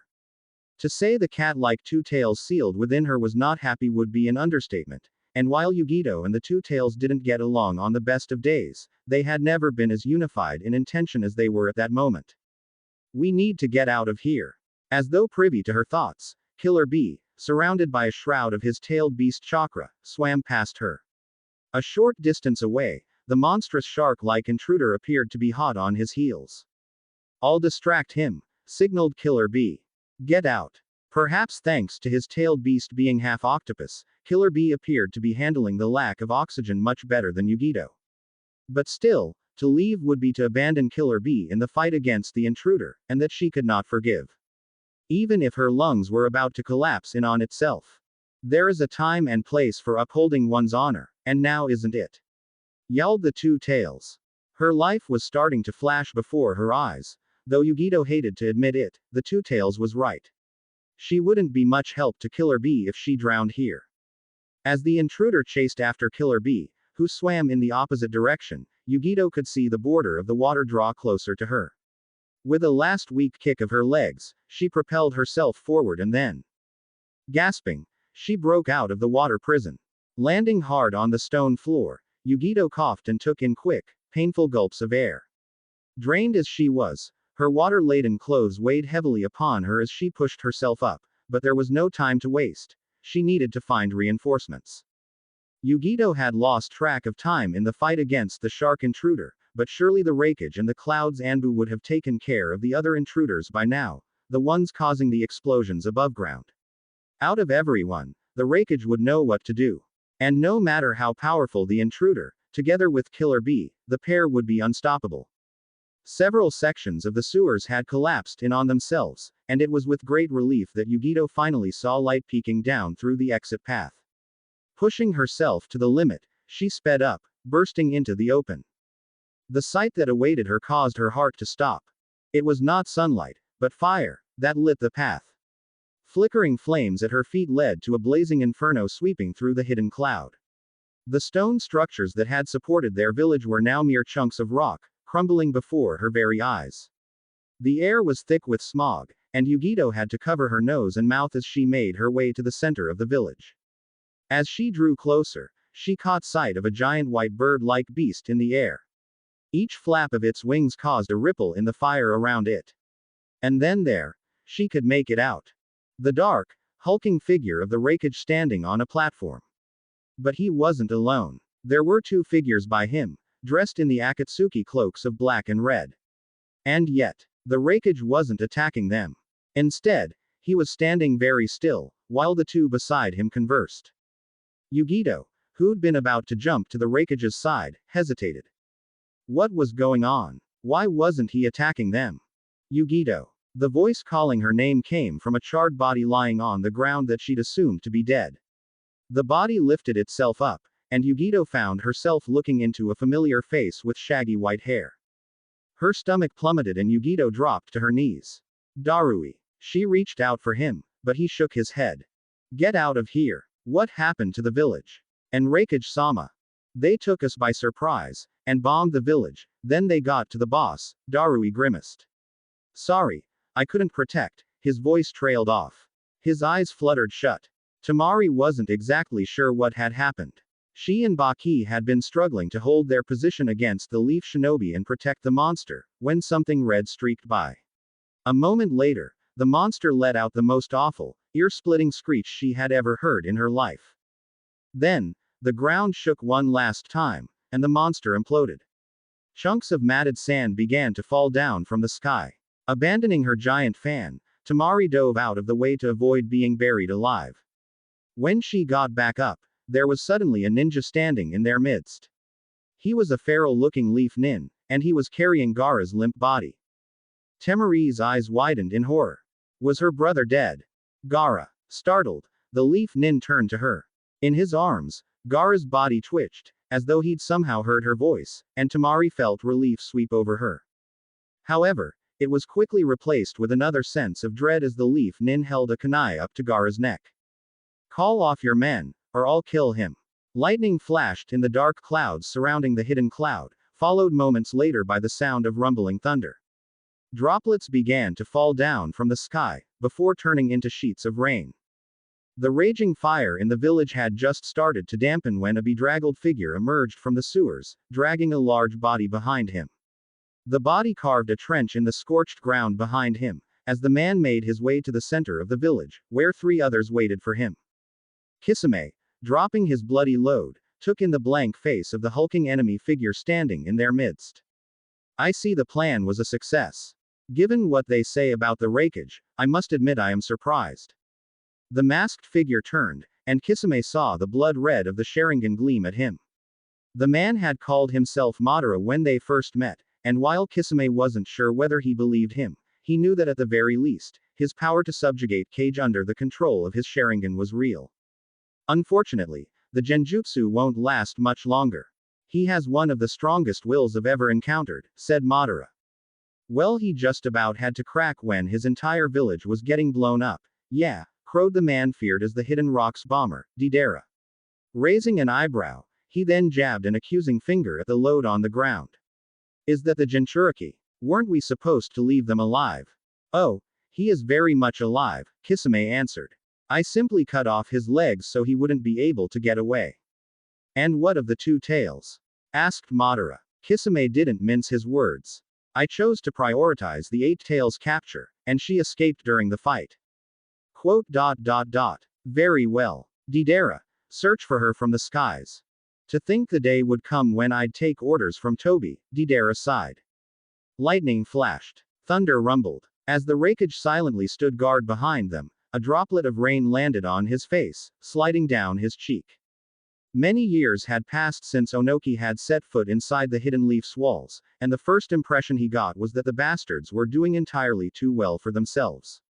The constant stream of visitors in and out of the hidden village, hidden in nothing but name, was indicative of a rapidly growing economy. It was a far cry from the Hidden Rock, which was a natural stronghold with its mountainous terrain. Under Onoki's leadership, the village maintained a strict military focus. Visitors could only enter after rigorous screening, and their entire stay was monitored. The Hidden Leaf, on the other hand, seemed to be allowing in anyone who could rub 2 Ryo together. It was an utter disgrace, and Onoki had expected nothing less from the incumbent Hokage. Now, however, he had reason to suspect that the village was plotting to seize power. It was why Onoki had accepted the Leaf's offer to have his genin take part in their exams, so he could investigate for himself. Over the past few years, various Jinchuriki had been quietly disappearing. Onoki's intelligence network hadn't been able to pinpoint exactly which, but it was an undeniable truth.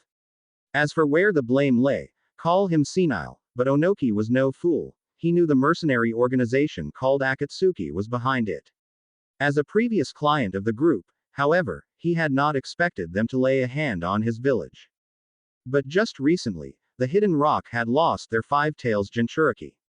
Han had been sent on a top-secret mission with 2 other operatives whose remains were discovered days after they'd been expected to return, a double blow after the departure of the 4 tails Jinchuriki years before. If Akatsuki was so bold as to lay a hand on a Jinchuriki of his village, they must have a mighty ally and contractor. It had to be either the Raikage or the Hokage, and between the 2 of them, Onoki suspected the latter. However, it seemed that Onoki had been wrong. Great walls of purple fire roared around the distant figures of the Hokage and the Kage's impersonator. Shinobi affiliated with sand, rain, and sound were pouring into the village, and skirmishes were breaking out between them and the Leaf Nin. Lord Third, said Kitsuchi, his son and right-hand man. Our genin have been safely evacuated. It seems our suspicions about the leaf were misplaced, said Onoki gravely, watching a group of AIM Nin overwhelm a young leaf Chunin.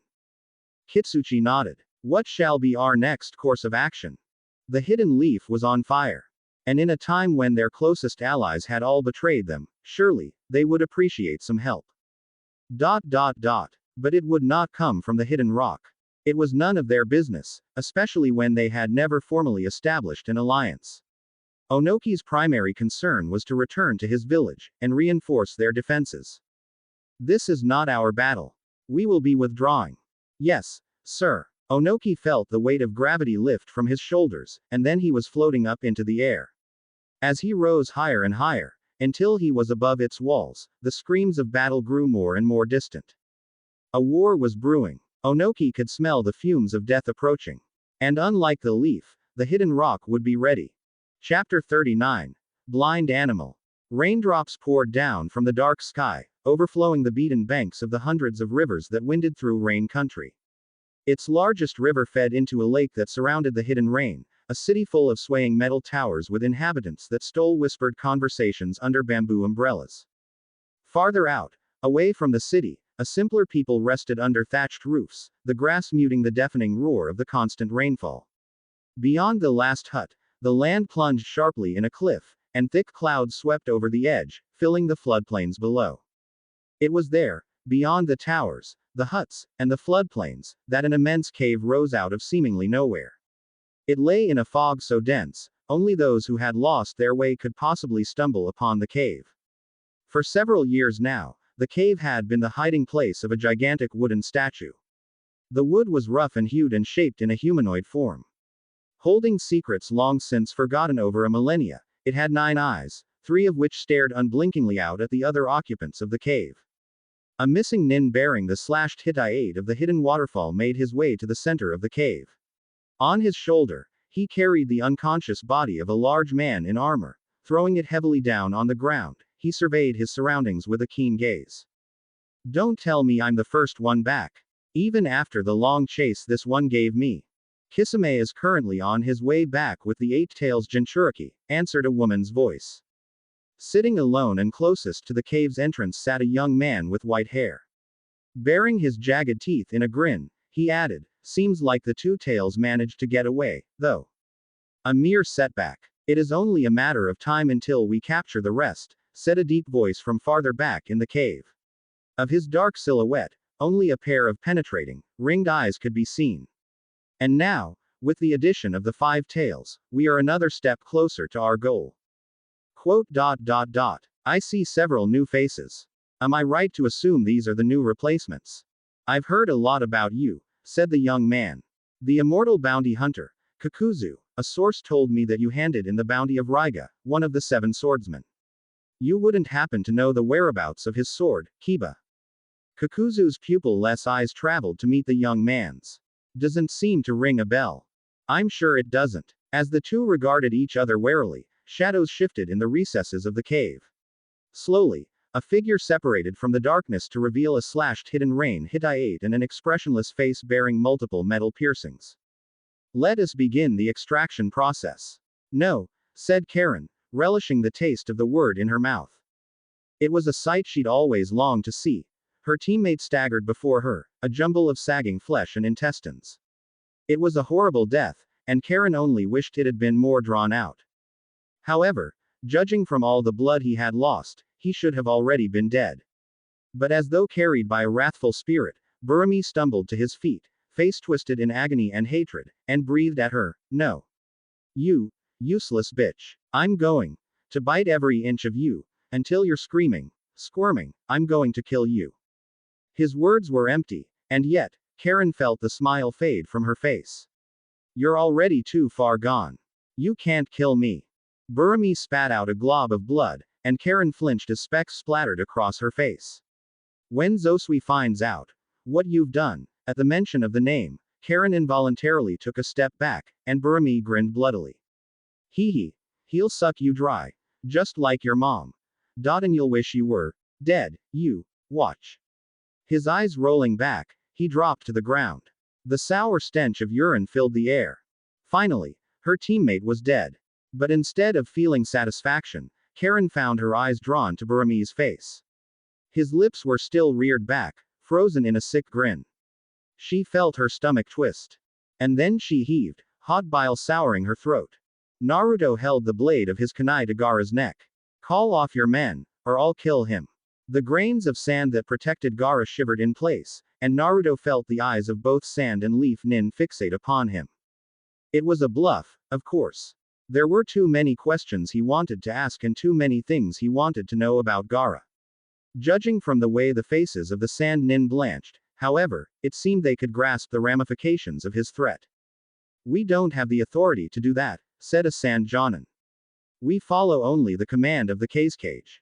Time was running out. Naruto was already on his second clone, and he could feel the last droplets of natural energy seeping out of his limbs.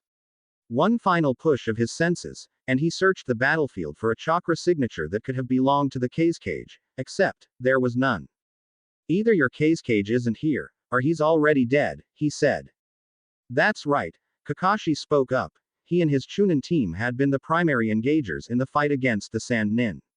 Someone was impersonating the Cage.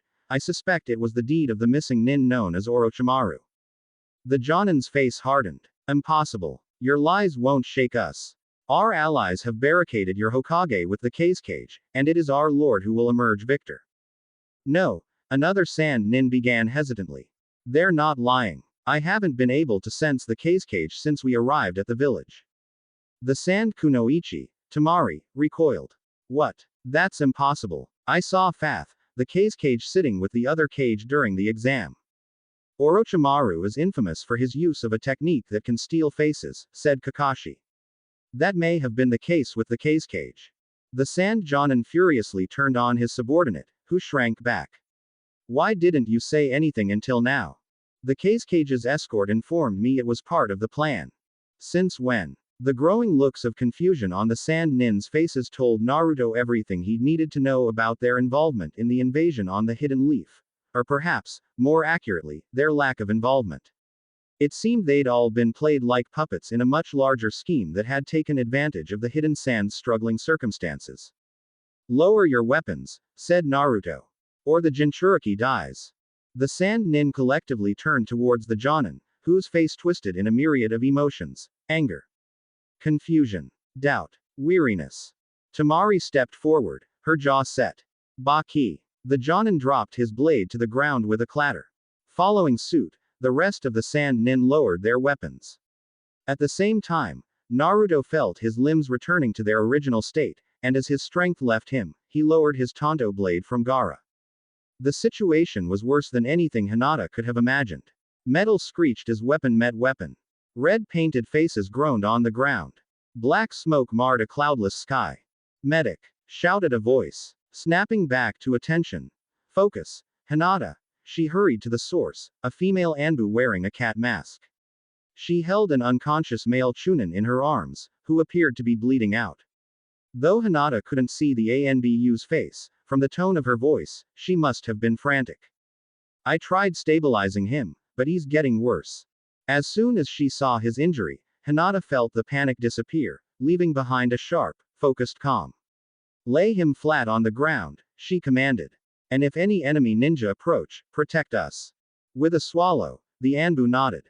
Hinata activated her Byakugan, and the injured man's body revealed itself to her. A deep gash stretched across his abdomen, a wound that, while serious if left untreated, was not immediately life-threatening.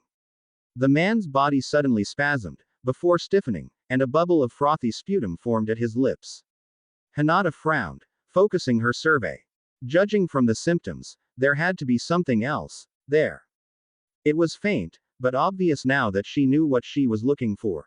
Some kind of foreign agent was in his blood, shutting down his system.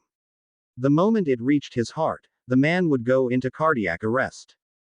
All of a sudden, the female Anbu flung out a shuriken that embedded itself into the forehead of a ninja from the Hidden Rain, who dropped to the ground.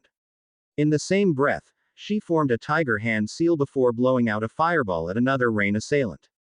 Meanwhile, Hinata concentrated her chakra into her fingertips and pressed them around the areas she could see the foreign agent, blocking any further progression.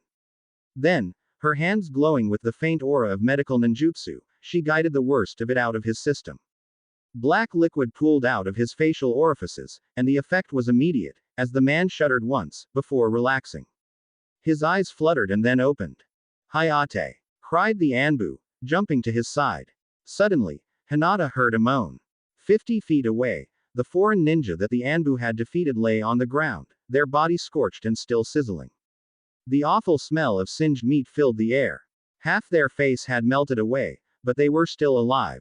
A sunken eyeball in a lidless socket turned towards Hinata. Her chest ached. Quickly joining their side, Hinata sheathed her hands in chakra. Placing them over the ninja's chest, she stopped their heart, and with one last sigh, the ninja fell silent. A bead of sweat trickled down her temple. Wiping it away, Hinata straightened up and surveyed the battlefield. Spotting another leaf nin splayed across the ground, she hurried towards them.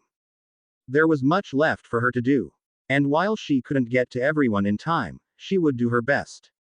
Too much. It was all too much for Karen. Too many people were dying. One by one, chakra signatures all around her were being rapidly extinguished, like candle flames in a maelstrom. While on an unprecedented scale, it was not an unfamiliar sensation for Karen, who curled up into a tighter ball inside her dark hiding place. In a flash, she found herself transported back to her hut in grass country, dark night peeking through the cracks in her ceiling. She could hear an odd clattering sound, and for a moment, Karen wondered if Zosui had found her. She tensed, waiting for his iron grip to clench around her arm, when she realized she was alone, and the sound was coming from her chattering teeth. No more, she thought. Something heavy crashed outside onto the wall of the shed, and she wondered if it was Burami, still howling for her. Perhaps his blood, still splattered across her face, had summoned him. No, she thought, squeezing her eyes shut. But despite her words, she could still feel hands grabbing her, pawing at her. Phantom teeth chomped on her arms, and she felt the drain of chakra leaving her. Clink, clink, clink. While Karen knew none of it was there, she could almost feel it, the cold metal of chains encircling her ankles and binding her. They bit into her skin, leaving them raw and stinging painfully. They held her there, and she wondered if that was all her life had ever amounted to. Maybe, she thought, she just wasn't strong enough. Just like her mother hadn't been. Tears pooled up at the corners of Karen's eyes and slid down her cheeks, before landing on her shoulder. It was then, in that instant of utter darkness, that she sensed him. Though his chakra had disappeared for a while now, all of a sudden, she could sense it again. Quiet, yet resilient, reserved, yet beautiful. In a village filled with chakra signatures as numerous as the stars, his alone glowed with the light of a setting sun. Karen clambered up to her feet, her head clearing. That was right. She was no longer a child, trembling in her hut. She was a kunoichi in a shed at the periphery of the Hidden Leaf village. She took a tentative step forward, and felt the jerk of chains pulling her back. No, Karen thought again. Eyes still shut, she reached out with her mind's eye, and again, she could feel his chakra signature. The paradoxical cold and warmth of it calmed her pounding heart. You're welcome. In the dark, Karen reached out with her hands and pushed the doors of the shed open. Stepping forward, the warmth of sunlight fell across her face and the screams of battle that she'd muted returned at full volume. With the one tail no longer terrorizing the area around the stadium, the leaf appeared to have gained the upper hand. Though the unmoving bodies on the ground were in equal parts leaf nin as they were for a ninja, the number of active skirmishes had dropped. Naruto knew several large-scale battles were still ongoing. The last time he'd checked, both the Hokage and Jiraiya had been fighting against two formidable foes. However, with his own chakra reserves on its last legs, the only thing he could do was to have faith in their abilities. Given the circumstances, their primary concern was to keep an eye on Gaara. In the meantime, Sasuke and Sakura had left to help rescue more civilians, and Naruto and the remaining members of Team Kakashi tied up the captured Sand Nin. This is chakra rope, explained Menma, crouching down to bind the Jonin's wrists. Picked it up from my uncle. It blocks chakra flow so that they can't escape. As Menma finished the rest, Kakashi turned to Naruto. The left side of his face was covered, as it usually had been. It felt strange knowing that under the bandages, the infamous Sharingan eye was no longer there. He had to wonder how its absence would affect the Jonin's future. That masked man, started Kakashi. He was there, in Wave Country. He was the one who killed Zabuza. Naruto raised his eyebrows. He had never read the official mission report, and had always assumed Kakashi had been the one to kill the missing nin. What did he mean by taking back the eye, sensei? Quote. I can't say that I know. I'm still thinking about it myself. Are there any Uchiha, other than Sasuke, that are left? There is the one who massacred the clan in the first place. But I knew him, personally, and his fighting style was nothing like the masked man. Kakashi paused. As for what he said to you, I know that I have become busy with my team lately, and you have your own duties now. But Naruto, I hope you know that I consider you, well, very highly.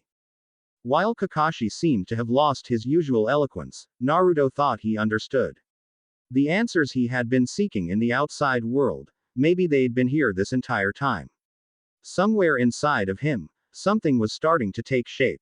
While mostly intangible, with a little more effort, he thought he might be able to make something of it. Naruto wondered whether the ramen stall was still intact. I don't know, sensei. What? After that sad showing you made in our match the other week, I don't know if I can take that as a compliment. Kakashi blinked. The corners of his lips twitched upwards. I guess we'll need to have another rematch soon. I'll make you eat those words. Making a noncommittal sound, Naruto replied, we'll see.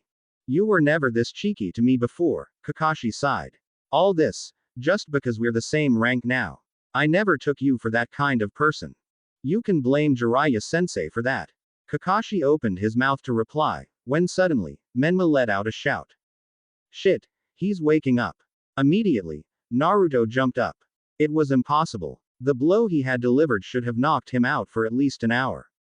But he realized in a rush that he'd miscalculated, that while a normal person may have been out for an hour, the same rules didn't apply to a Jinchuriki. Mother is angry. That was the first thing Gaara knew when he regained consciousness. Or perhaps, it was what had awoken him. Just as I was freed, you dare to imprison me. His head was groggy. What had happened? Was the village destroyed? Why couldn't he move? Gaara felt his eyes widen as he realized, he was tied up. Trussed up with rope and thrown aside, his face pressed into the dirt. As though he was just anybody. You dare. Voices were shouting all around him. Chest heaving, Gaara strained against his bindings. They were strong, but it was nothing for him. Breaking free, he felt his chakra begin to recirculate through his body, and he got to his feet. He felt his body sway, his head was spinning. Everything was black and red. There were no faces, only others. Others who hated him, dreaded him, feared him. His vision was rapidly turning completely red as Mother's chakra oozed out, covering him. Sheltering him. As always, Mother was the only one who understood.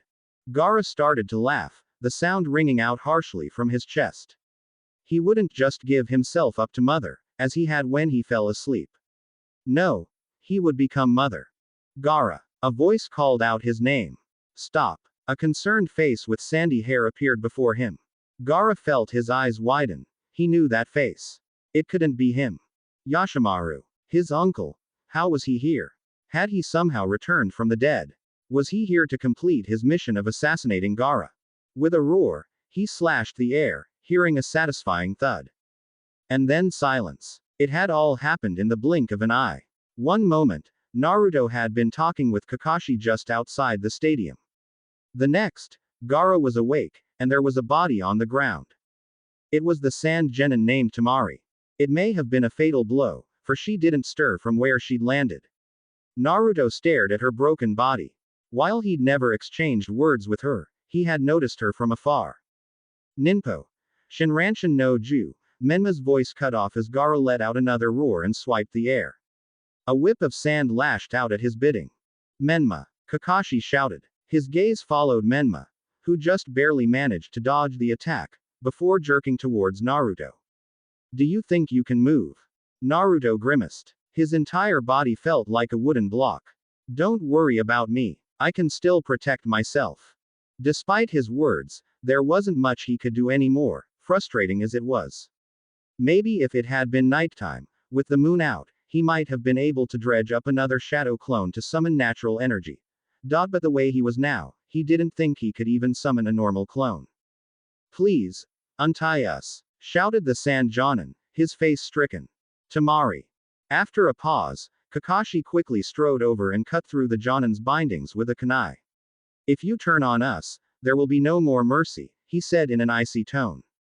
Rubbing his bruised wrists, the Sand Jonin nodded before rushing to Temari's side. Will you be okay, sensei? Naruto asked. Kakashi turned back to him, his eyebrows raised.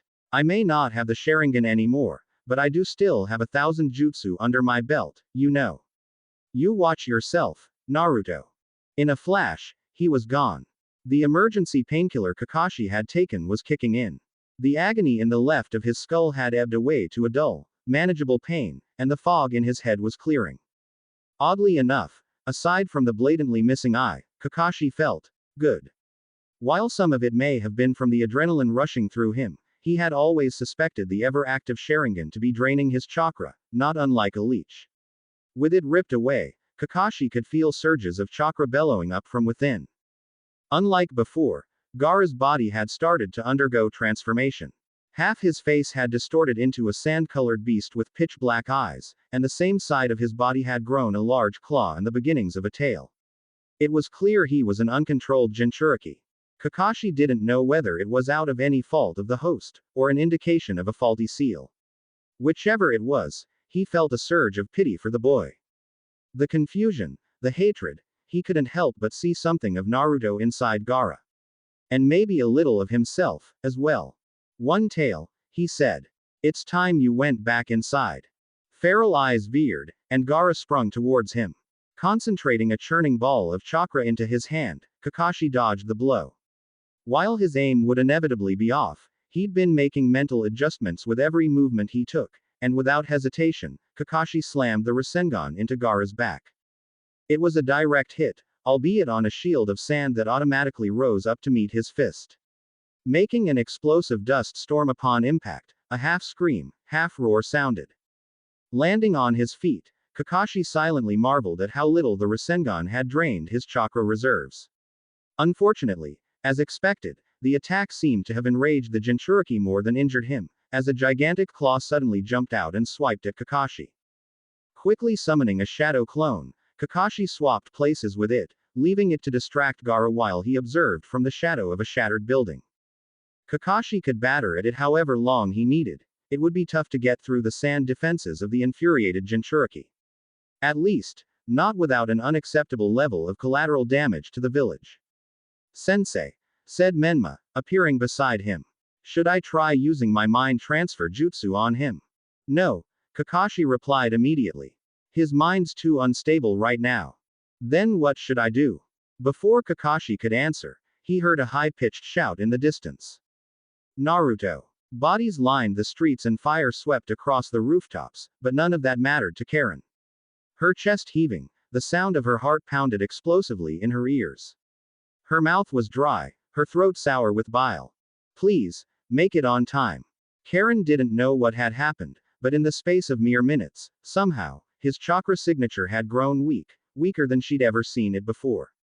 The elation that had been carrying her turned into terror, and it made her feel sick to the stomach. It was a terrible and strange feeling. Terrible, because Karen couldn't bear to even think about what would happen if that particular chakra signature were to be extinguished. And strange, because Karen knew that her feelings were one-sided. Karen wasn't stupid. She knew that to him, she was just a nobody from a foreign village. But it didn't matter, because to her, he was special. When she had been starving, he had given her fish to eat. It warmed her belly for a single night, and it was the best thing she had eaten in a long, long time. He barely seemed to remember, but that didn't matter. Karen remembered. There, in the distance, she saw him. A dot that grew bigger and bigger, to reveal a red-headed male in leaf fatigues. His chakra signature, while weak, was still hanging on. There was a monstrous signature nearby, the same one that had erupted in the stadium and started this whole mess, but that didn't matter. What was important was that he was there, breathing. Naruto. She shouted, eagerly. However, the wind carried her voice away from him, and she felt the monster instead turn its attention towards her. Its face twisted, and it leapt towards her. With a screech, the world seemed to slow down around her. Eyes widening, she followed the monster's trajectory through the air. The moment it reached her, she knew she would die. Clink. She would die, without having ever escaped her village. Clink. Clink. Without having killed Zosui. Clink clink clink. Without ever seeing the stars again. Clink clink clink. Without ever meeting Naruto again. No. Something within her, everything that had been coiled up tightly inside for a long time, exploded. In a burst of color, the world returned to its normal speed. Chains, glowing brightly with chakra, flew out of Karen, wrapping themselves around the beast. Kakashi could hardly believe his eyes. A red-haired woman, with chains coming out of her body that wrapped themselves around a tailed beast. Kushina. No, it couldn't be. She died years ago, on the same night that had claimed the fourth Hokage. The woman before him must have been another survivor of the Uzumaki clan. And now that he looked closer, it was true. This particular woman wore glasses, and behind them were a pair of striking crimson eyes. Kakashi vaguely recalled seeing her before. She was a Kusa genin participating in the Chunin exams. At the time, he'd even teased Naruto about her. He'd never expected to see that technique again, and it couldn't have come at a more opportune time. However, it looked as though she didn't know how to properly utilize the chains. Instead of completely subjugating Gaara, the chains were merely pinning the Jinchuriki down on the ground. Like a feral animal that had been caught in a trap, Gaara struggled for freedom, roaring in anger. He was more beast than human at this point. He was out of control, and he was destroying their village. It was unfortunate, but it left Kakashi with only one viable option. He drew in a deep breath and made up his mind. Palming a kunai from his holster, he began to channel lightning chakra into it. The ear-splitting sound of chirping birds filled the air. Without his Sharingan, he couldn't use the lightning cutter the way he'd used to, but on an immobilized opponent, this would be more than enough. Only, he couldn't guarantee Gaara's survival. Wait, shouted the Sand Jonin, standing up to block Kakashi's path. He held the dead girl's limp body in his arms. Kakashi could barely hear his voice over the sound of his jutsu, and had to read his lips to catch his words. You can't kill him. Kakashi resolutely shook his head. With a screaming sound, the kunai shone a bright blue. It was ready to go. Let me talk to him, begged the Jonin. Just give me a few seconds. Without waiting for Kakashi's response, the Jonin raced over to stand in front of the struggling Jinchuriki. What is this? Unlike the ropes from before, Gaara couldn't free himself. The things weighing him down looked like chains, but they must have been imbued with an unbelievable amount of chakra, for he couldn't even budge. With a gnash of his teeth, Gaara screamed in frustration. His head was spinning. The world was red, and the others around him were jeering. He couldn't take it anymore. He couldn't take it anymore. Gaara. Again. Why did they keep calling out his name? This time, it was a man with red markings on his face, Baki. He may have been Gaara's team leader, but in the end he, too, was another. Gaara didn't need him. He raised his and mother's arm to bat him aside, when suddenly, Baki lifted up a body in his arms. Look at what you've done, Gaara. For some reason, tears were streaming down the Jonin's face. You've killed Temari, your own sister. Temari. What was Baki talking about? That wasn't Temari. That was Yashimaru, his first would-be assassin. Temari was back home with Konkuro. She was. The body. Its hair was tied up in pigtails.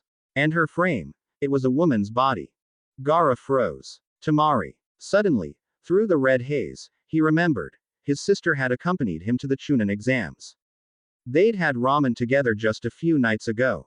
And she'd been the one to signal to him during his match in the third exam. I killed her. Impossible as it seemed, Gaara stopped struggling. The one-tail's characteristics began to fade from the Jinchuriki. As the oversized arm and tail began to shrink, the chakra chains tightened in sync. Soon, only Gaara in his fully human form was left. It seemed Kakashi had been wrong. There had been another option. He just hadn't been able to see it. He was glad to be proven wrong. Slowly, Kakashi lowered his kunai, and the shrill sound of birds faded away into the air. Kakashi of the Sharingan, said a cold voice to his left. This is for Zabuza. Before he could react, something pierced through his back, ramming straight into his heart. His eyes widened. He looked down, to see a bloody Senbon needle protruding from his chest. Suddenly, he couldn't speak. With the last of his rapidly fading strength, he looked back and saw a mask. A hunter nin. Kakashi stumbled, before dropping to his knees. Someone was shouting, but he couldn't make out the words. Everything was growing dark. His chest was unbearably tight. He couldn't breathe. Was he dying? It was true what they said about your last moments. Kakashi could see his life flashing before his eyes. The faces of his loved ones surrounded him. His father, the once renowned White Fang of the Leaf. Obito. Rin. Minato Sensei. Mayu. Rai. Everyone he'd ever held dear. They'd all gone before him, leaving him behind. It had been hard. But he was a shinobi, and he had endured alone as best as he could. No, that's not quite right. He hadn't been quite alone. He still had. Nah. Chapter 40. My friend. Though Jiraiya had battled countless opponents of all shapes and sizes over the years, he was finding it difficult to believe that the man before him was actually human. Scuttling across the rooftops on all fours, an iron tail whipped out from the man's cloak towards Jiraiya, who leapt backwards. Without pause, the man's mouth opened, and a barrage of Senbon needles rapidly shot out. They would have hit Jiraiya, if it weren't for his white mane technique protecting him. As it was, the needles deflected off and bounced harmlessly down to the ground. Landing a distance away, Jiraiya waited for his opponent to pursue him. However, as he'd suspected, the man didn't move from his rooftop. It seemed that no matter how many times Jiraiya attempted to move the battle outside of the village walls, the man wouldn't follow him. It was clear that while his intended opponent was Jiraiya, his primary goal was to protect the perimeter of the barrier walling off the Hokage and Orochimaru. That alone told Jiraiya his opponent was different from the others he'd faced in the organization so far. Rather than fighting for the love of battle or to quench his bloodthirst, this man fought with purpose. This was an issue, of course, because it meant that Jiraiya couldn't summon Gamabunta. And while Jiraiya thought he could eventually outmaneuver the puppeteer, with the village as a battleground, he wanted to minimize collateral damage as much as possible. Jiraiya-sama, are you alright? A dark-haired ninja appeared besides him, with a team of 3 young shinobi in tow. If it isn't Asuma, exclaimed Jiraiya, don't write me off just because I've started to develop a bit of a gut. Lips rearing back in a grim smile, Asuma held up a pair of blades. I wouldn't dream of it. We're here to help. What's your plan for this clown? Funny you should ask. Biting into his thumb, Jiraiya painted 2 red lines on his face and brought his hands together. I can't take my hands apart for a while, so I'm going to need you all to buy me some time. While it would have been faster to travel in her transformed state, the blue flames were too conspicuous, and Yugito did not like her odds against a long-ranged opponent. A distance away in the sky, she could make out the white speck that was the strange flying organism belonging to the Akatsuki intruders. Hiding her presence as best as she could while maintaining a pace that wouldn't falter behind, Yugito had been following their tail for the past few hours. They had since left Lightning Country behind and were now skirting the border of Frost Country. Either that, or they were already in Hot Water Country. Yugito wasn't always the best at sensing direction. Slowly but surely, Yugito could feel the drain of the past day beginning to weigh her down. The village had burned down to ashes. The wreckage was gone. Her friends were all dead or missing. I, for one, am finding this new situation very agreeable, purred the 2 tails. Despite herself, Yugito didn't even have the energy to snap back as she usually did. It wasn't as though she had expected the cat demon to have any tact in the first place, she had far more pressing matters to consider.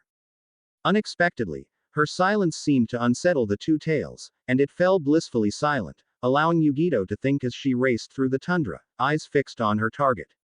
The moment to strike would be when the intruders landed.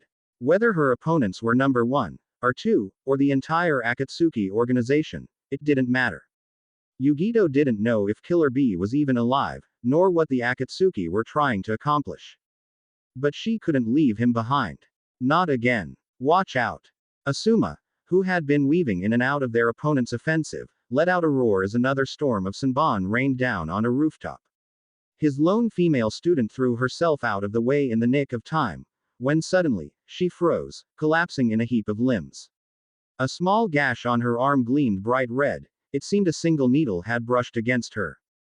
Poison! Ino! Shouted her teammates, rushing to her side. As Jiraiya had feared, their opponent seemed to be overpowering Asuma and his team. It was difficult to sit back and allow them to cover for him. Fortunately, his preparations were nearly complete.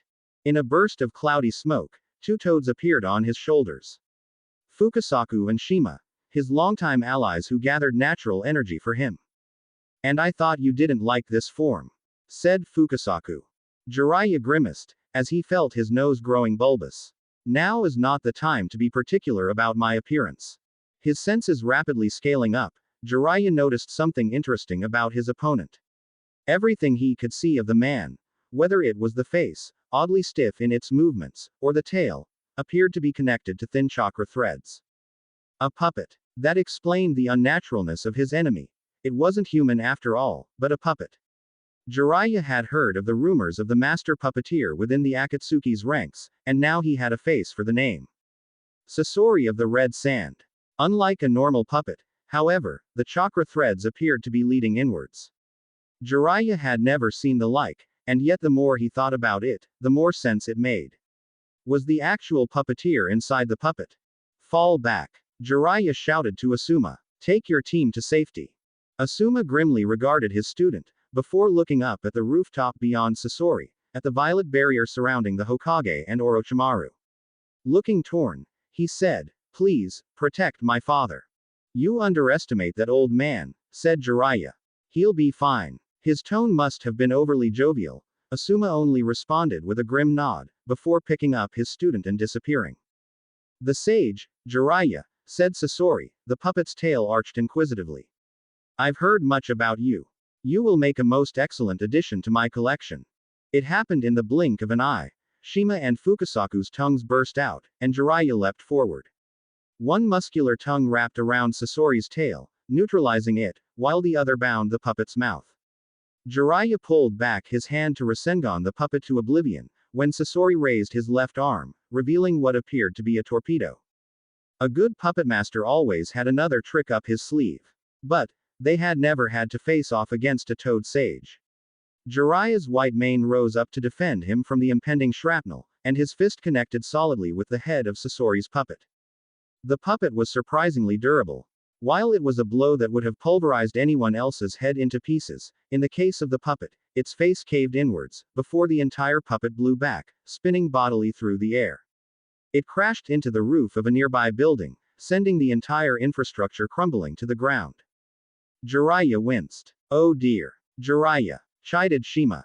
There's no time for that now. The barrier. Fukasaku urged. With one last look down at the rising smoke, Jiraiya leapt up the tiled rooftops to his target. 4 violet walls rose up around several different figures who appeared to be locked in combat. Several. Taking in the faces of the new combatants, Jiraiya realized with a jolt. They were the first and second Hokage, apparently back from the dead to follow Orochimaru's every bidding.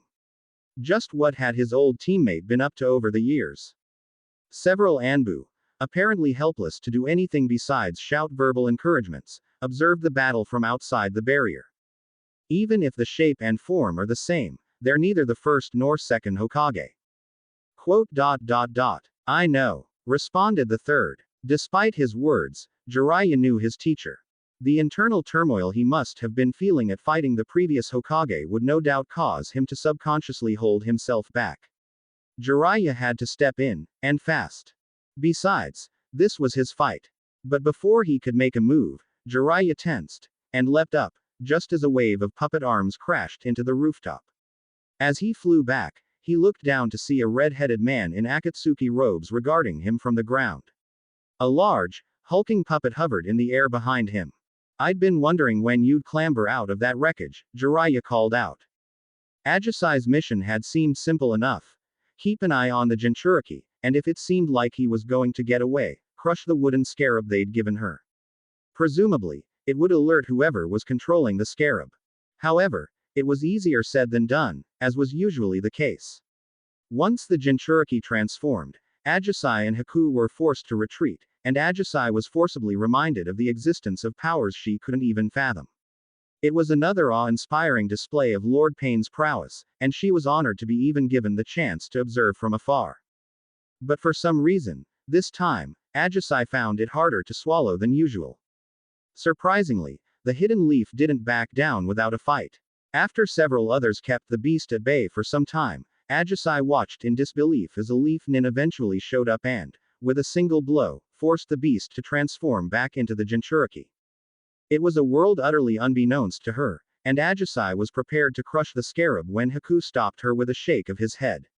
She might have been preparing herself to turn him over to the hidden sound, but she trusted him. That was, until Haku suddenly disappeared. Ajisai froze, and looked around.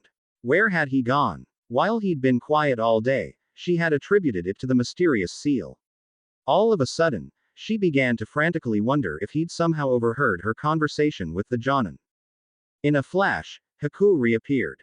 Or at least, she thought it was him. He was wearing a mask she'd never seen before. Taking a lurching step, Haku stumbled towards her, and she rushed to support him. Haku, what did you do? Run, he gritted out. The trees rustled, and a young blonde leaf nin appeared on the other side of the clearing. As soon as he caught sight of them, his face contorted in such fury, Ajisai felt herself take an inadvertent step back. Shinranshin no Jutsu, mind destruction technique, cried the leaf nin. While Haku dove to the side, Ajisai felt something very strange happen to her body. Against her will, each hand drew a kunai from her holster. As she watched on in horror, she lunged at her teammate. Clang! A blade that hadn't been there a moment before struck out to meet hers. Ajisai found herself face to face with an Anbu mask, another leaf nin. Before she could cry out, the Anbu parried her other kunai, before snaking below her defenses and elbowing her in the face. Ajisai felt her nose crack. As she let out a cry of pain, her hands reached up to her face, and she realized she was back in control of her limbs. The leaf nin yelled, "Hey, I was control," he broke off. Eyes watering and her hands full of blood, Ajisai looked up to see the leaf nin collapse to the ground. The Anbu turned towards her. Are you alright? Sorry about that. Who are you? Ajisai demanded thickly. Don't worry. I'm on your side. Reaching up with a hand, the Anbu removed his mask to reveal a young man with glasses. You can call me Kabuto. Following the third Cage's mysterious and abrupt disappearance, the sudden power vacuum from his absence had left the hidden sand in a state of chaos. It would not be an understatement to say that the third's disappearance had played a critical role in the beginning of the hidden sand's decline. Even now, years later, Jiraiya knew that the village was still searching for the man who'd once been hailed as the strongest Cage ever. Now, Jiraiya knew exactly what had happened to the third. He had become Sasori's human puppet. A wave of black iron powder crashed onto the ground just as Jiraiya leapt away. He felt a particle just barely miss his skin, and a shiver ran down his spine. He knew that a single instant's contact could have very well ended him. The depths to which man could fall would never cease to astound Jiraiya. Sasori had sacrificed a brilliant future with the hidden sand in order to obtain the third's iron sand. While it seemed the peak of foolishness to Jiraiya, perhaps the exchange was worth it for some. Jiraiya didn't know too much about the legendary technique, but he knew that if he hadn't had the toads on his shoulders gathering natural energy for him, the battle may very well have already reached its conclusion. Suddenly, Jiraiya's eyes widened. He turned back, his heart lurching violently. Just barely visible through the walls of the purple barrier, a gaunt specter with horns rose out from behind the third Hokage. Sensei. He breathed. No. As though listening to his pleas, the walls suddenly vanished, and Jiraiya realized the sound nin must have released the barricade. Without a second's thought, Jiraiya launched himself through the air. When he landed, Jiraiya found himself in his worst nightmare, one that he couldn't wake up from. With a single glance, he knew in an instant what had just taken place, what the third had sacrificed. Orochimaru's arms hung like two slabs of meat from his shoulders.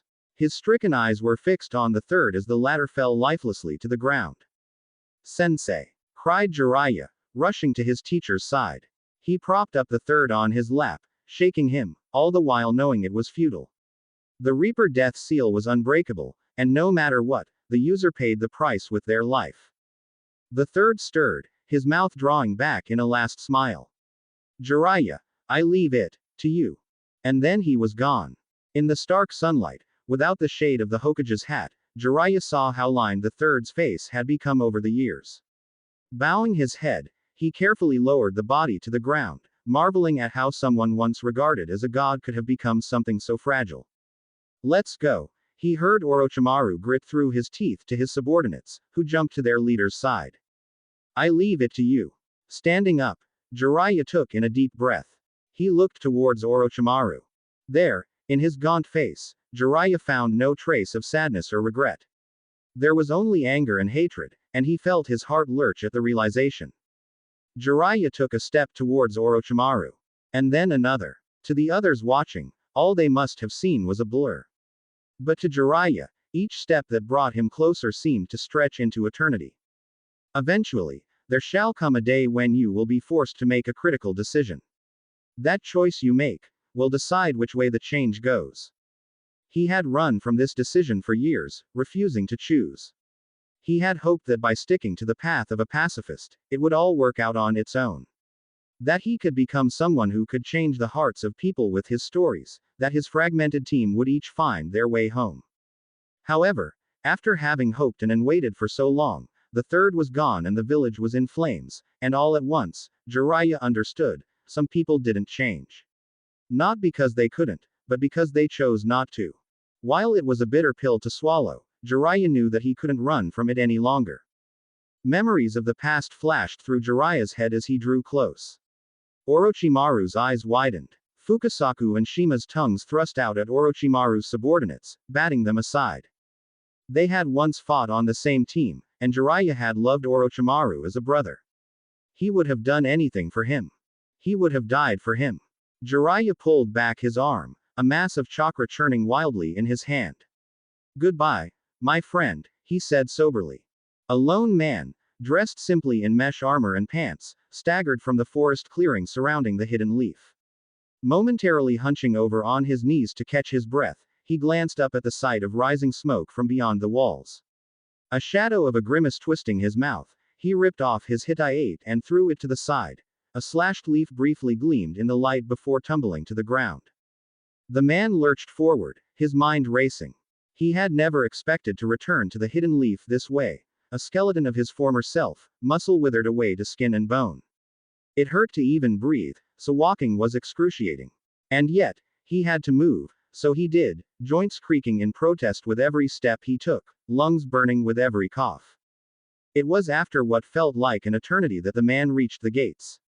While they should have been strictly manned, they had been abandoned and left ajar.